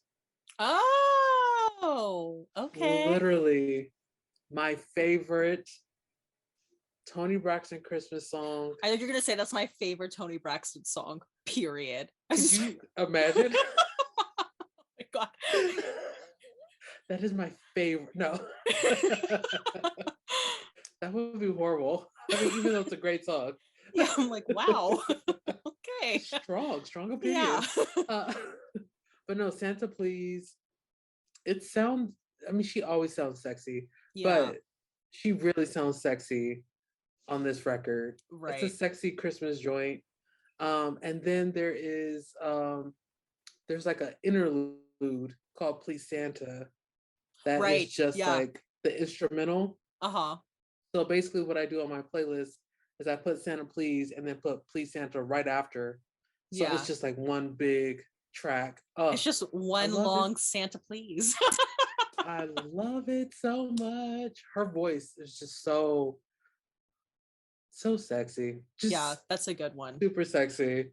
Yeah. When we do a Diva Discographies holiday edition, we will be talking about the Toni Braxton Christmas album. Hey. Yeah. That is, she got hits on that one. Yeah. There's one song in particular that I really, really like, but I don't know if I should say it now. I'll wait. Oh, secrets. It's a secret. That's a good one. Okay. Well, my next song is, we're going to slow it down even more. Okay. I don't know if it's that slow, but we're going to go a little country. Hey. My next song is Hard Candy Christmas by Dolly Parton. Okay. Boom! No one expected the range on this playlist. What? Okay. We got a little country twang on the playlist. Yes. So I did a little research on this song. So it's from the musical The Best Little Whorehouse in Texas. I've never seen it, but the reason why I came across this song is because I was listening to a podcast and they brought up the song and they played it, and I was like, oh, I really like this. I really like the melody. I really like the lyrics. I feel like lyrically it's a bit, it's kind of like bleak. It's like a bleak Christmas song, but it's also trying to like remain hopeful. Right. But not in like a toxic positivity sort of way, but it's like, it's just really good lyrics. I mean, like, hello, Dolly Parton, need we say more? She knows how to write a fucking song. Okay. Exactly. But I feel like, if, you know, especially like given like pandemic times, people tend to be a bit down. So I feel like if you're like kind of in that mood, Hard Candy Christmas, you'll really like this one. It's a good one. Okay, with the twang. Yeah, a little Bringing country, the twang. a little country twang, Miss Dolly Yeah. Parton. Yeah, it's a good one. Yeah, but you know how like your songs are like themed soulful? I feel like mine are themed like eclectic. Like, we're just all over the place. We're all over the place. Yeah. You've been putting some heavy hitters on there though. Okay. Like, you got some heavy hitters. Okay. Good. Okay, so my next one is probably my favorite version of Silent Night. Okay. And this is a diva we've never talked about either. Minnie Riperton. Oh, so, and Angie's a Minnie Riperton stan. I am. Okay. For those who don't know who Minnie Riperton is, she is the singer who sang Lovin' You. And she's also Maya Rudolph's mother. Yes. But before she went solo, a lot of people don't know this. Before she went solo, she was in this like funk psychedelic group called Rotary Connection. Rotary Connection dropped a Christmas. Their version of Silent Night is so damn good. So damn Wow. good. It's like, of course, it's very funk psychedelic, but the beginning of it, it starts off really, really slow. And then there is just like a beat change and it like builds up a little bit. And then Minnie Riperton's vocals, she's singing lead on this track. Sublime, just absolute sublime. And then it has like this almost very Jimi Hendrix inspired guitar Oh solo in the shit. middle. Wow. It's my favorite. I love this song so much. So Silent Night by Rotary Connection, classic. If you want something a little different. Ooh. Yes. Well, the next song is going to be really different from what you just said. Oh my god. I'm like so worried now about the flow of this playlist. Whatever, it's fine. Okay. Random. Let's go. So my follow-up song to that is a song. It's a Christmas original song called 100 Degrees by by Kylie and Dannii Minogue.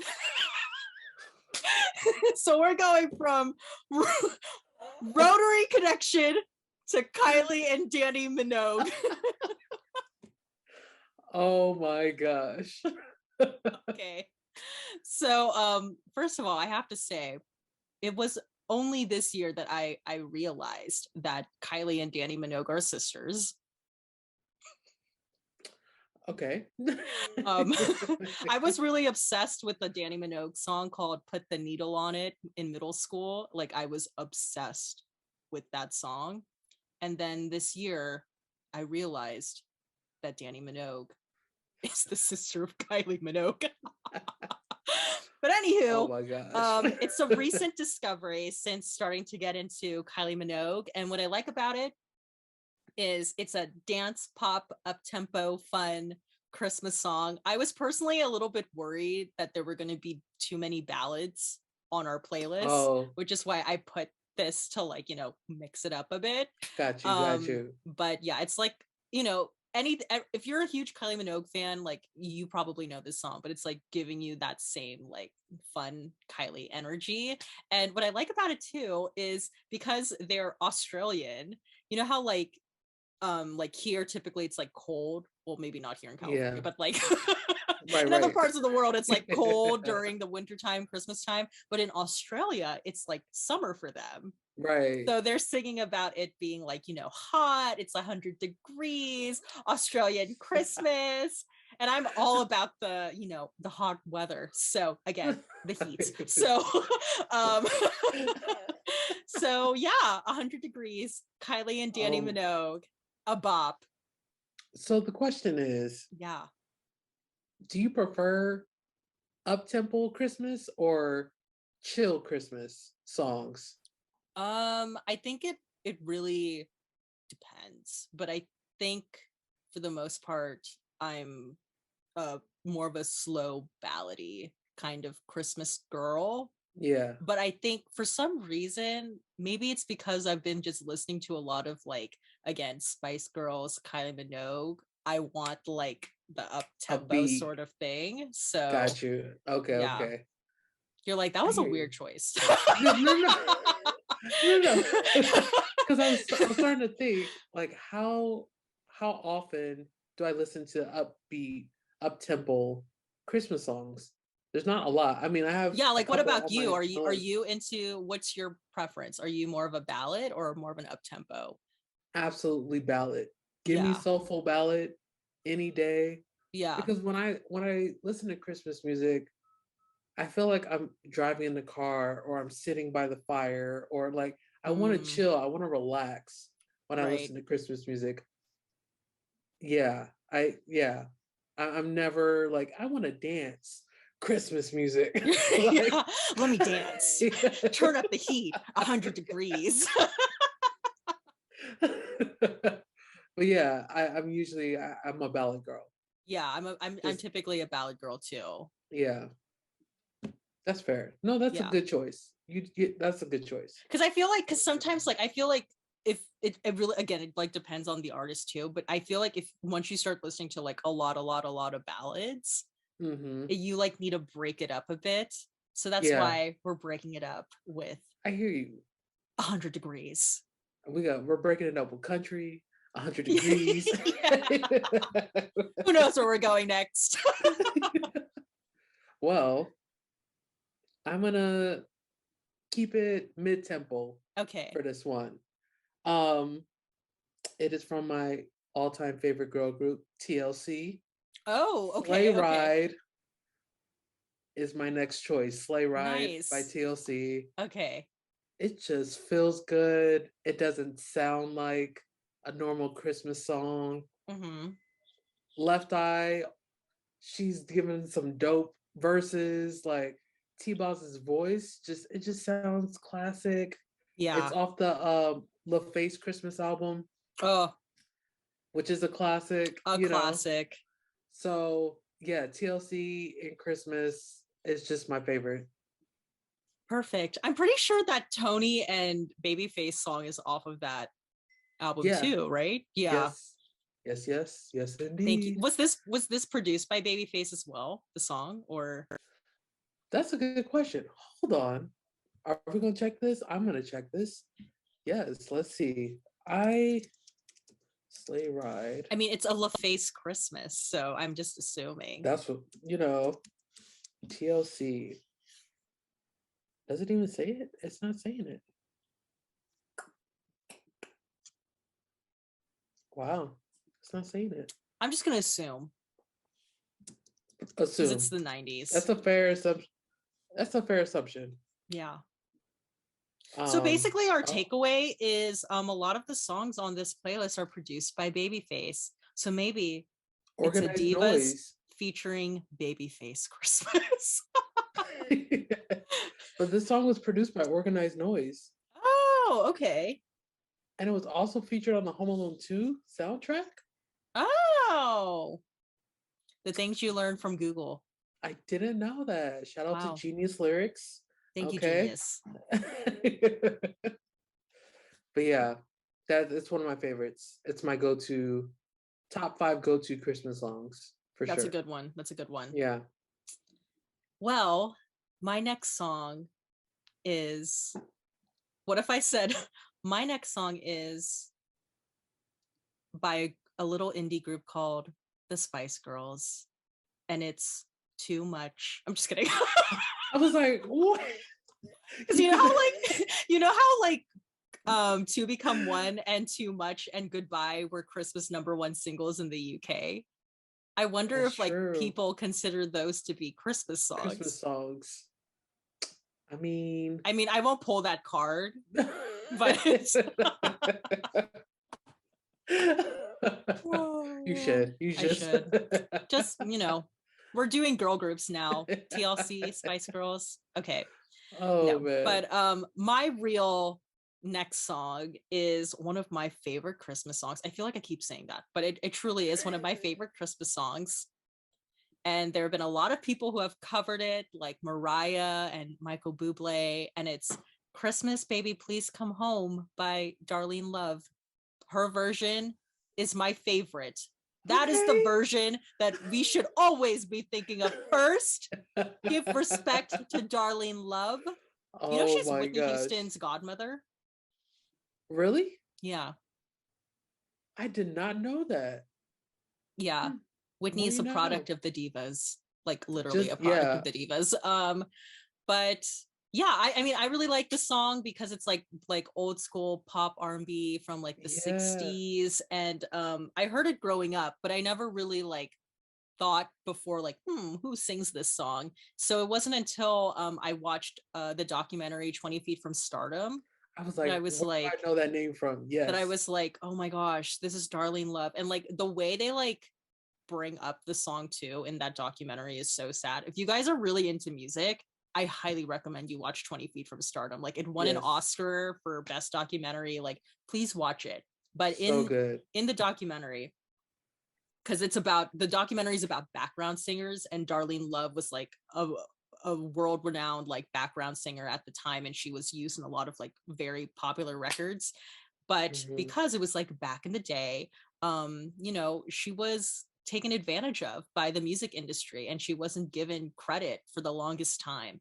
And in the documentary, she talks about like she was at this point in her life where she was cleaning houses, like scrubbing, like on her knees, scrubbing the floor. And then like from a distance, she heard Christmas, baby, please come home. And that was sort of like a turning point in her life where she was like, I need to not be cleaning houses and I'm meant to be singing. So like that's kind of like also what I think about too when I hear this song.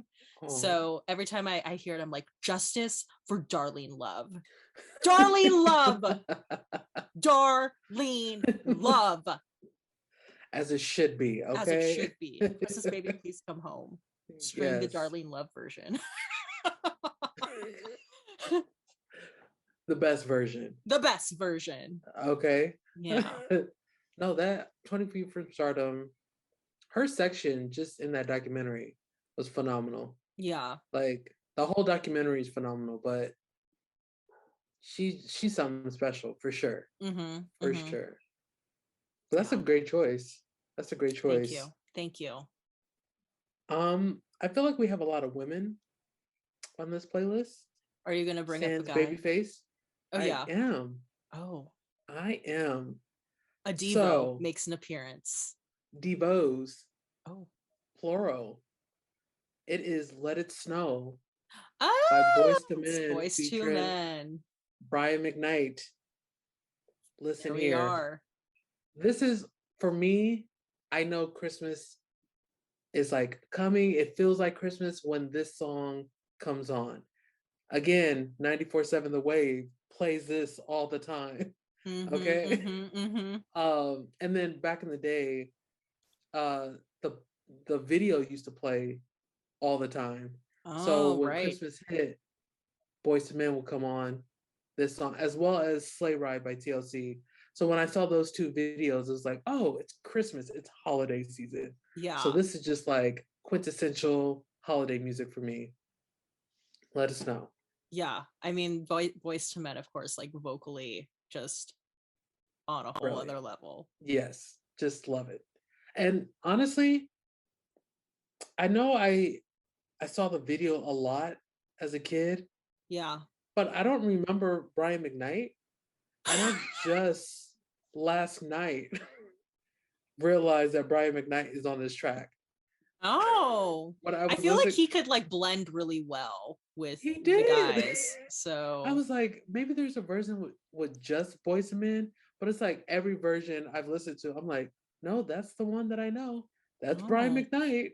Okay. Just slot him in with the other Boyz II Men. Yes. Yeah. That's a good one. That's a good one. Why, thank you. Okay.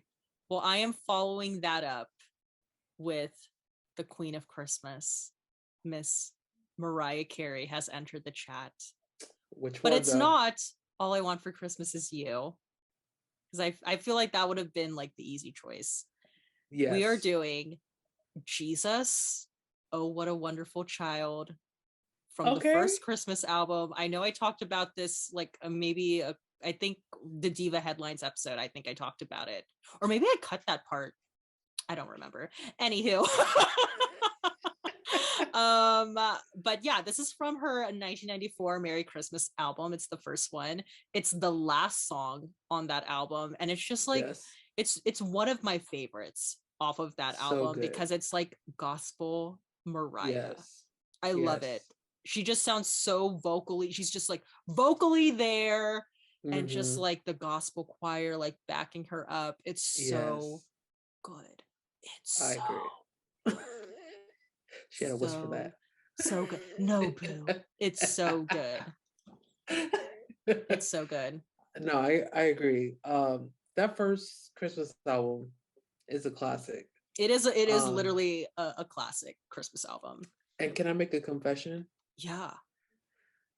Lambs do not come after me. Oh my God. Okay. I'm separating myself from this statement. Diva Dailies does not support this statement. This is purely Angie. Oh my God, she's gonna say, I don't like All I Want for Christmas. I I am going to say that I don't like this song. Now, listen, I appreciate Mariah getting her paycheck, her bag Yeah. every Christmas. Yeah. Girl, get your money, okay?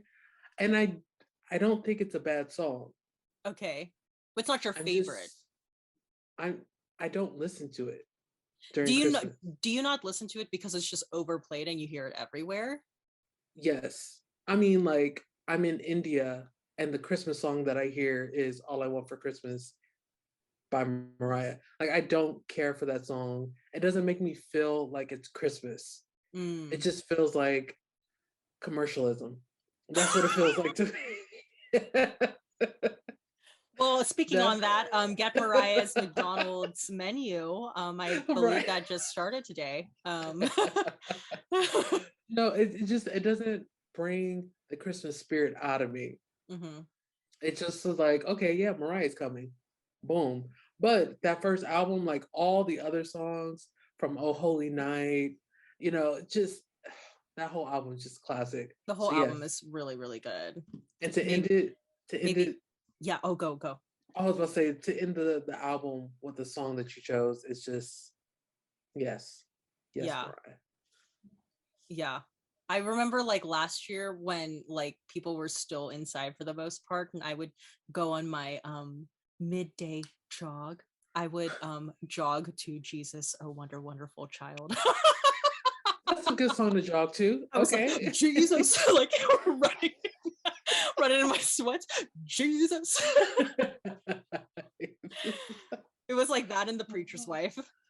Oh, classics. Again, classics. Yeah. Yes. For sure. Well, lambs, don't come for me or the podcast. Come for Angie. It's at Poetry Soul. At Poetry Soul 3, if you want to holla at me, okay?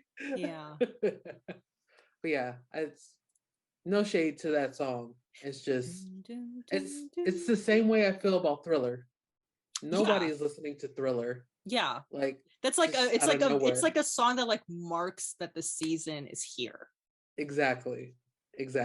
Yes. And Angie doesn't maybe want to acknowledge time, like Mariah doesn't want to acknowledge time. So maybe that's why she doesn't like All I Want for Christmas Is You. Or it's just overplayed. Yeah. Maybe it'll like follow you ever. Like what if it like played on the plane? Like everywhere you went, like you just hear doom doom doom doom doom. I mean, it is what it is, but it's not my go-to when I'm just listening to Christmas music. It's not even on my playlist at all. It's nowhere to be found. Just I don't want to hear it. Yeah. Wow. I was afraid that you were gonna pick that song. Oh no. It was that was the song you were afraid I was gonna pick. Yeah. And I was like, okay. No, because I thought that was too predictable.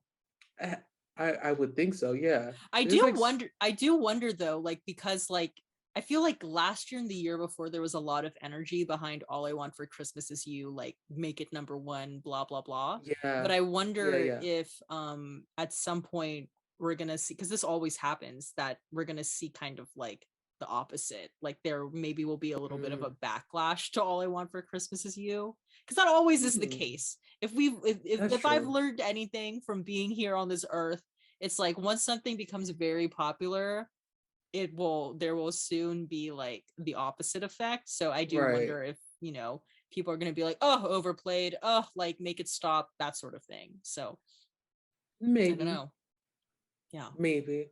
And you know what's hard about that song too is Mariah can come out with 18 million more Christmas songs. It's never going to live up to All I Want for Christmas.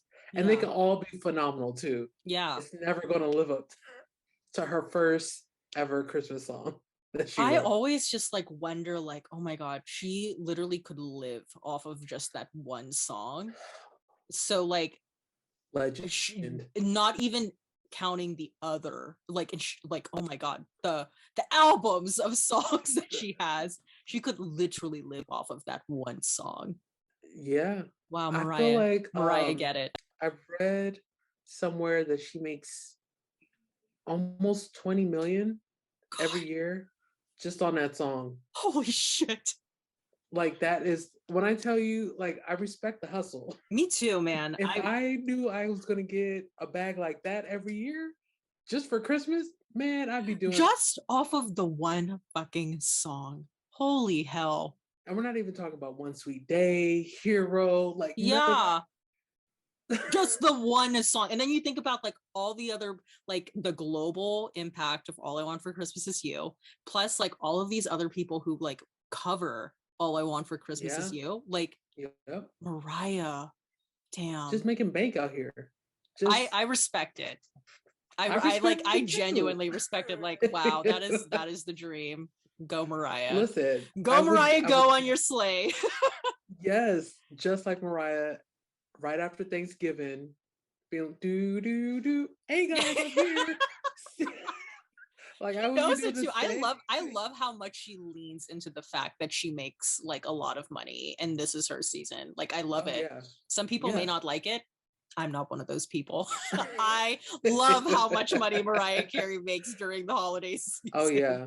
I like, was it the same for Michael during Halloween? I don't think he leaned into it. But like, I feel like maybe if like Michael Jackson was alive and like, I'm sure if the fucking documentary didn't exist, he would probably like lean into it more. I think there was a time when they were trying to make like Thriller like a huge Halloween staple, because there was a CBS like animated special that they made specifically for like Thriller, and like because he's done like a lot of other like Halloween horror-esque songs, so they tried to make like a special out of those, but he had like not in the same way as Mariah.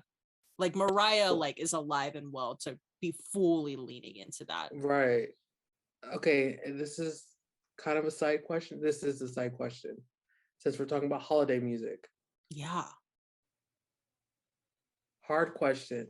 Oh my God. Do you think Ghost is better than Thriller? Like as a song or as a video? Song, video, the whole package. Oh, I still personally, as a song, prefer. I can't Thriller. I can't. But video, Ghost is like way better than Thriller. I think the fact that people like the fact that people don't like, a lot of people don't even know about Ghost is like a travesty, because like Michael's choreography in Ghost is like so good, beyond like holy hell. That's why when people even try to say like, oh, so and so is like Chris Brown is a better dancer than Michael Jackson, I'm like, Ghost, just play Ghost, okay? Play Ghost. Michael Jackson's knees, man, his knee joints when he's like in Meg the Stallion knees. Yeah, he had like Meg the Stallion knees. Okay. and he was like in his like 30s, maybe mid 30s by that point. Yes. I'm not even in my 30s and my knees cannot do that. Okay. My God. Oh, so good. Yeah. Ghost. Yeah, I prefer the choreography to Ghost. Yeah, because like Thriller's so classic. I understand. Yes. But Ghost though. But Ghost. I might I probably would agree with you. Thriller is the song. Yeah. Classic. But yeah, that video, the makeup work. Yeah. His makeup turning into the several people. I was God. Like, yo. He was like Eddie Murphy. I could do it too. Exactly. And he did it well. Like, yeah. When he was that like the white man, I was like, the white guy. Oh God. Yeah. Yikes. It was like you could tell, but you couldn't at the same time. You know who he was supposed to, you know who that white guy is supposed to be, right? This is like really getting to the Michael Jackson lore now. Was it the head of Sony? No, it was supposed to be I believe Tom Sneddon, who was like one of the lead detectives that was trying to get him for the allegations. Wow. I didn't know. Yeah, because if you look up a picture of Tom Sneddon and then you look up that guy, like who he plays in the video, they like look very similar. Looking up Tom Sneddon right now. And then like I think there's also a song off of History called DS, and that's supposed to be like Detective Sneddon. Yeah. Like, yeah, Michael was very angry in the 90s. understandably, but as he should have been. as he should have been. But He should be. yeah, that Yes. video is so cool. Like I actually get more scared watching Ghost than I do Thriller. I agree. But Yeah. because you know that part 2 when he becomes like the monster, that's scary. Yes. See, like in Thriller, the scariest moment of Thriller for me is It's when they run out last of moment. gas. Just kidding. My That God, was terrifying. that was terrifying.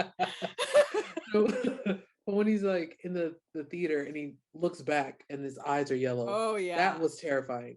Like not him becoming a werewolf or anything like that. Like that last scene, it used to always get me. I'm like, oh my God. You're like, my this God. is Inception. Ola Ray, run! Ola Ray, run! I remember when I first watched that video, like my dad sitting me down and being like, okay, this is a little bit scary. Because my parents got me the Making of Thriller VHS tape.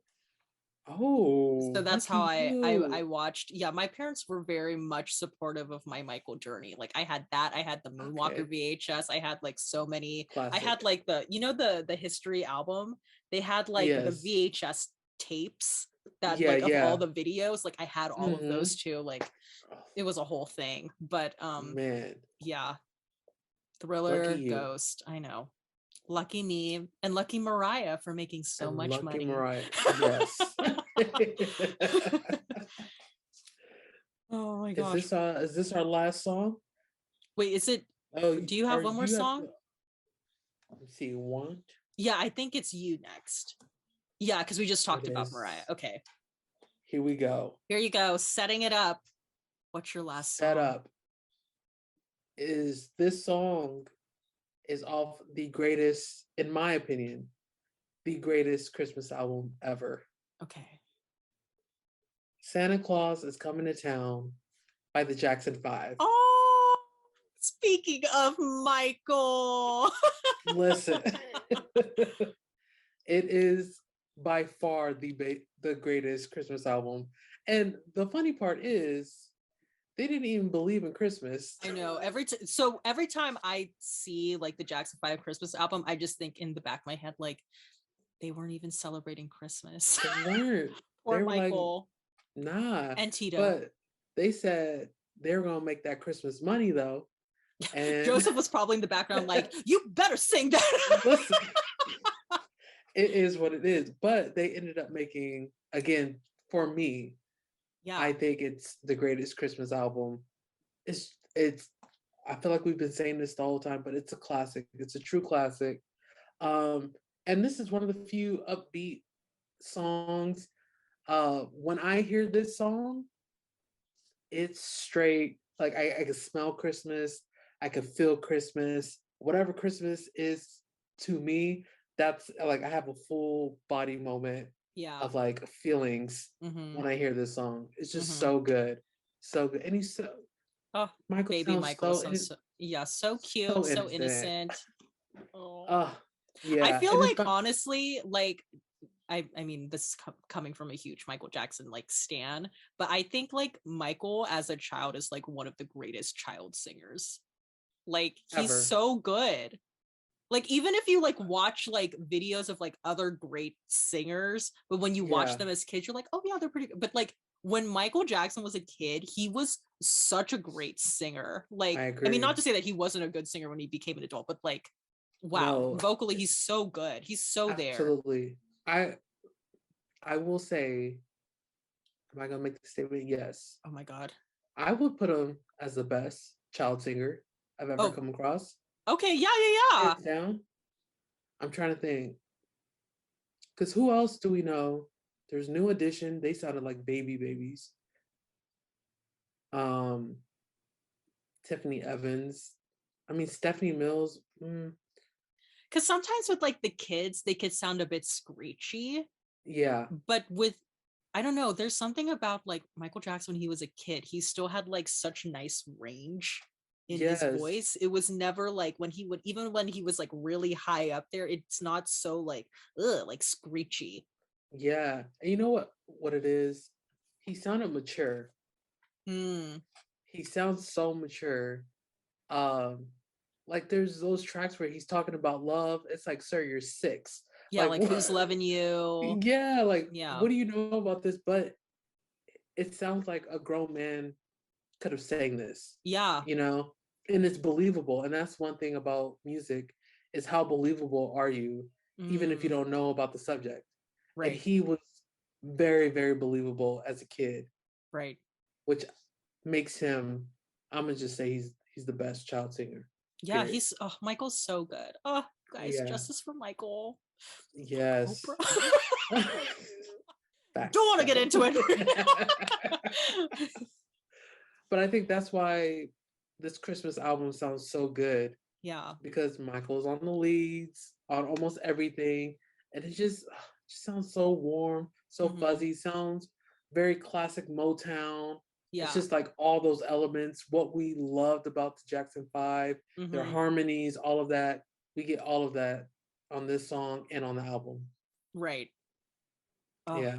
Yeah. Santa Claus is coming to town. I also really like I Saw Mommy Kissing Santa Claus. That's a classic too. You could literally just say Joseph would have not liked that. Joseph, go to bed. Yeah, Joseph, go to bed. But yeah, almost every single song off that Rudolph the Red-Nosed Reindeer, you know, Up on a Housetop. Yeah. Just Give Love on Christmas Day. Oh, yeah. Classics. All classics, you know? So good. Yeah. Oh, Jackson 5 Christmas. I'm so happy. Michael is on this playlist. You have Mariah on the playlist. Yes. You got Whitney on the playlist. Very eclectic. And speaking of Whitney, we're ending with a little Whitney. The question is, which song? Okay, so the song that I have selected as my final pick for this playlist, we're ending where we began with Do You Hear What I Hear? Okay.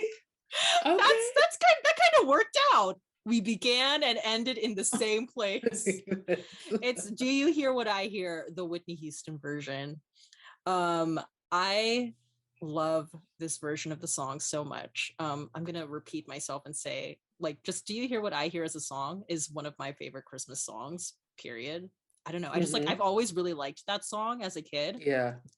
And when I remember, like, when I was like first entering my Whitney standum, when I found out that there was a Whitney Houston version of the song, I like almost fell to the ground. And then when I found out that it was during, in my opinion, peak vocal era Whitney, which is like early 90s, like I'm Your Baby Tonight. That's like when she recorded this song. She just sounds so good. She just sounds so good. And there is sort of like a lore when it comes to Whitney and Christmas albums, because she does have an official Christmas album, but there were rumors, at least maybe within the fandom, that she recorded or was in the process of making a Christmas album during this time, like during the early 90s. So I'm wondering if, like, because I just think it's so random how Do You Hear What I Hear is just like a one-off Christmas song that exists. Right. So I'm wondering if maybe this was part of the recording session for that rumored Christmas album. And I do know someone who he's an aspiring singer, and he's worked with like different engineers. Yeah. And I think he told me that one of the engineers he worked with was in the studio with Whitney when she recorded this quote unquote Christmas album, and that another song that she supposedly recorded was Ave Maria. So I'm just like, oh my God, early 90s Whitney, Ave Maria. I literally just got goosebumps. I know. Oh my gosh. So I don't know, like, again, this is all like mythos, rumors, legend has it. We really don't know for sure. But I feel like the fact that Do You Hear What I Hear as a song exists kind of makes me believe like there has to be like other Christmas songs she recorded. You know what I mean? Like, it just doesn't make sense. Like, why would you tell Whitney Houston to get in the recording studio to just record one Christmas song? But yeah, so that's I love Do You Hear What I Hear, but I also highly recommend and suggest that you guys go and look up the live version of Do You Hear What I Hear that she performed on the Jay Leno show. She's like wearing a red dress, her hair, she has her like I'm Your Baby Tonight wig. It oh my god, just like in general, look up like your favorite Whitney Houston song live. Always it's better. Different, but it's a good Always different better. But yeah, I'm probably gonna play a little bit of it on the pod, but yeah, the live version is just like magical and great too. Now, question. Oh god, here she goes. I get so scared whenever you ask a question. I feel like you're gonna like shake the table. I'm like I'm not shaking it too much, but do you like the Pentatonics version? Oh, I mean, like they're just kind of like there for me. Like I think it's like That's nice. true. It's like nice that it exists. Yeah, but it's not like my go-to. You know. Okay. I mean that's completely fair because I don't think they add much. They're just like they're literally like background. Like that should like, be Do You Hear What I Hear, Whitney Houston featuring Pentatonics. Like that's what it should be labeled as. Basically, because like what do you do with Whitney Houston? Yeah, like how are they gonna make her sound better? What? Right, like Pentatonics. We get Do You Hear What I Hear? Whitney Houston, the voice. What do we do to this? Yeah. Yeah. There's a video of them on YouTube like reacting to that song. And like it's nice as a fan to watch because you could just tell how much respect they have for Whitney. Like I think at one point like one of them like starts like tearing up because they're just like, oh, this is so moving. Like because again, Whitney, she takes you there. Whitney Elizabeth Houston. Yeah. Now Nippy. I will say, since we're on Whitney Christmas, what's the Christmas album? One Wish. I just found that on vinyl. Because I think it just came out recently on vinyl. Did it? Okay, that makes sense. Because I found it in a bookstore of all places. And I said, oh. And it was like the only one there. And I was just like, okay. Well, let me get this one. Oh. Okay, let me add it to the collection. Yeah. You know? Yeah. But I just got that. I just copped that. I don't think it's the best Christmas album I've ever heard. See, I wish she just did a holiday album when she was at her vocal peak. I mean, like, we love The Preacher's Wife, don't get me wrong, like one of my favorite Whitney albums, but I wish fucking got that holiday album in the early 90s. I would rather that than the one in the 2000s by far. Yeah. Clive Davis. I would take it back. I would take it back. Where are you? Clive Davis, release the Christmas joints. God, I don't know. Because you have like Clive Davis got all of like the recordings. Like they have to have all of that stuff sitting somewhere. Well, did you hear that one of her songs is being turned into an NFT? Really? Yeah. Which kind of like makes me like sad because now whoever's gonna own that song is probably like not a huge Whitney Houston fan. They just want to own it for the sake of saying I have an exclusive Whitney Houston song. And now none of the fans are going to be able to hear it. The ones that actually are fans of her. Yeah, they're making one of her songs into an NFT. That's whack. Like unreleased. Patricia. Right? Yeah, like unreleased. Of course. Yeah, it has to be Pat. Yeah, because it's money. Because it makes no song. I mean, it makes no sense to make it into NFT. It makes no sense whatsoever. It just makes me sad. Yeah, I'm hoping. Not hoping. It's sad seeing how the legends, the top three legends, Prince, Michael, Whitney, how their estate is being held or being like managed. Yeah, managed. It's kind of heartbreaking, even though it's ironic because now Prince's stuff is like you can get Prince anything.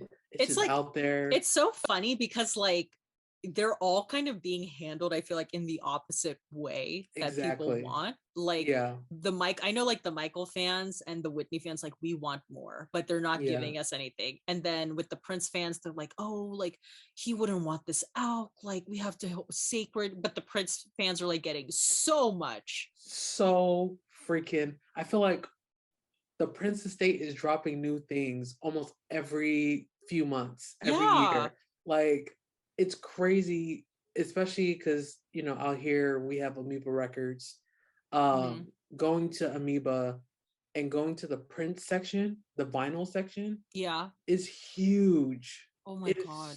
They got box sets of Purple Rain in 1999, and it's like, what? Like, wow. And everything's on YouTube now. Yeah. It's totally against YouTube. Yeah. And Spotify, it's just like, oh man. I mean, I guess it's good for the fans or people who didn't know about him, but it also just sucks because he was very explicit when he was alive. Right. Yeah. It's an interesting topic for sure. I don't know. I look at the Prince stands and I'm like, you're so lucky you have so much. Because as like Michael, like with the Michael stands, like, you know, with that first posthumous album, it's like questionable that some of those vocals aren't even his. Right. And then with like Whitney, it's like we don't get anything other than like Whitney was a drug addict and obsessed with Bobby Brown. Like that's it. So frustrating. It's tiring. That's why I had to take a break. I had to walk away and enter Spice World where things are a little bit less complicated. And full circle moment. And the full circle moment back to Angie's vinyls. You still have one left, right? No, that was it. That was my final one. What? No, you didn't do 7. I did 7. Oh, you did, because you just did the Whitney Houston one. Yeah, I did 7. Boom. Yes. We have completed the holiday playlist. Boom. I like our bookend of opening Do You Hear What I Hear and closing Do You Hear What I Hear. That was unplanned. I agree. Yeah, that was cool. I think we have a solid playlist. Yeah. A soulful, eclectic playlist. Yes. Because that country's gonna come in hard. We got that country. We got that little Parton. Australian dance pop. I think it's gonna flow. I think it's gonna flow good though. Yeah, like it'll be fun. Let us know if you're listening to it. Like screenshot that you're listening to the playlist, and then I'll repost it on Instagram. That'll be nice. Keep your shout outs. Well, I hope this episode has put you into the holiday season. Our playlist has put you into the holiday season. Angie, where can the people find you? On Twitter at PoetrySoul3 and on YouTube at Sleepy Nerd Productions. Yes, and you can find Diva Dailies at Diva Dailies Pod on Instagram and Twitter. You could find me at INN_MHO on Instagram and Twitter. And then you could find, everything again, like on YouTube, full episodes there, because I am cutting out quite a bit per usual. And don't forget to give the podcast a nice rating and review, because again, like Pam H79, we could be reading your review on the next episode. But until then, let's see. This is now going to be posted on the 15th, ideally, of December. Next week, I'm not quite sure if we're going to be doing an episode. I'll have to talk to Angie. To see her availability. But I hope you guys have a great holiday season. And until the next one, remember, divas. Woo! I was so nervous that the audio was like was gonna stop working again, but it didn't. Stop. Boom. Okay, song to music, part 2. Great.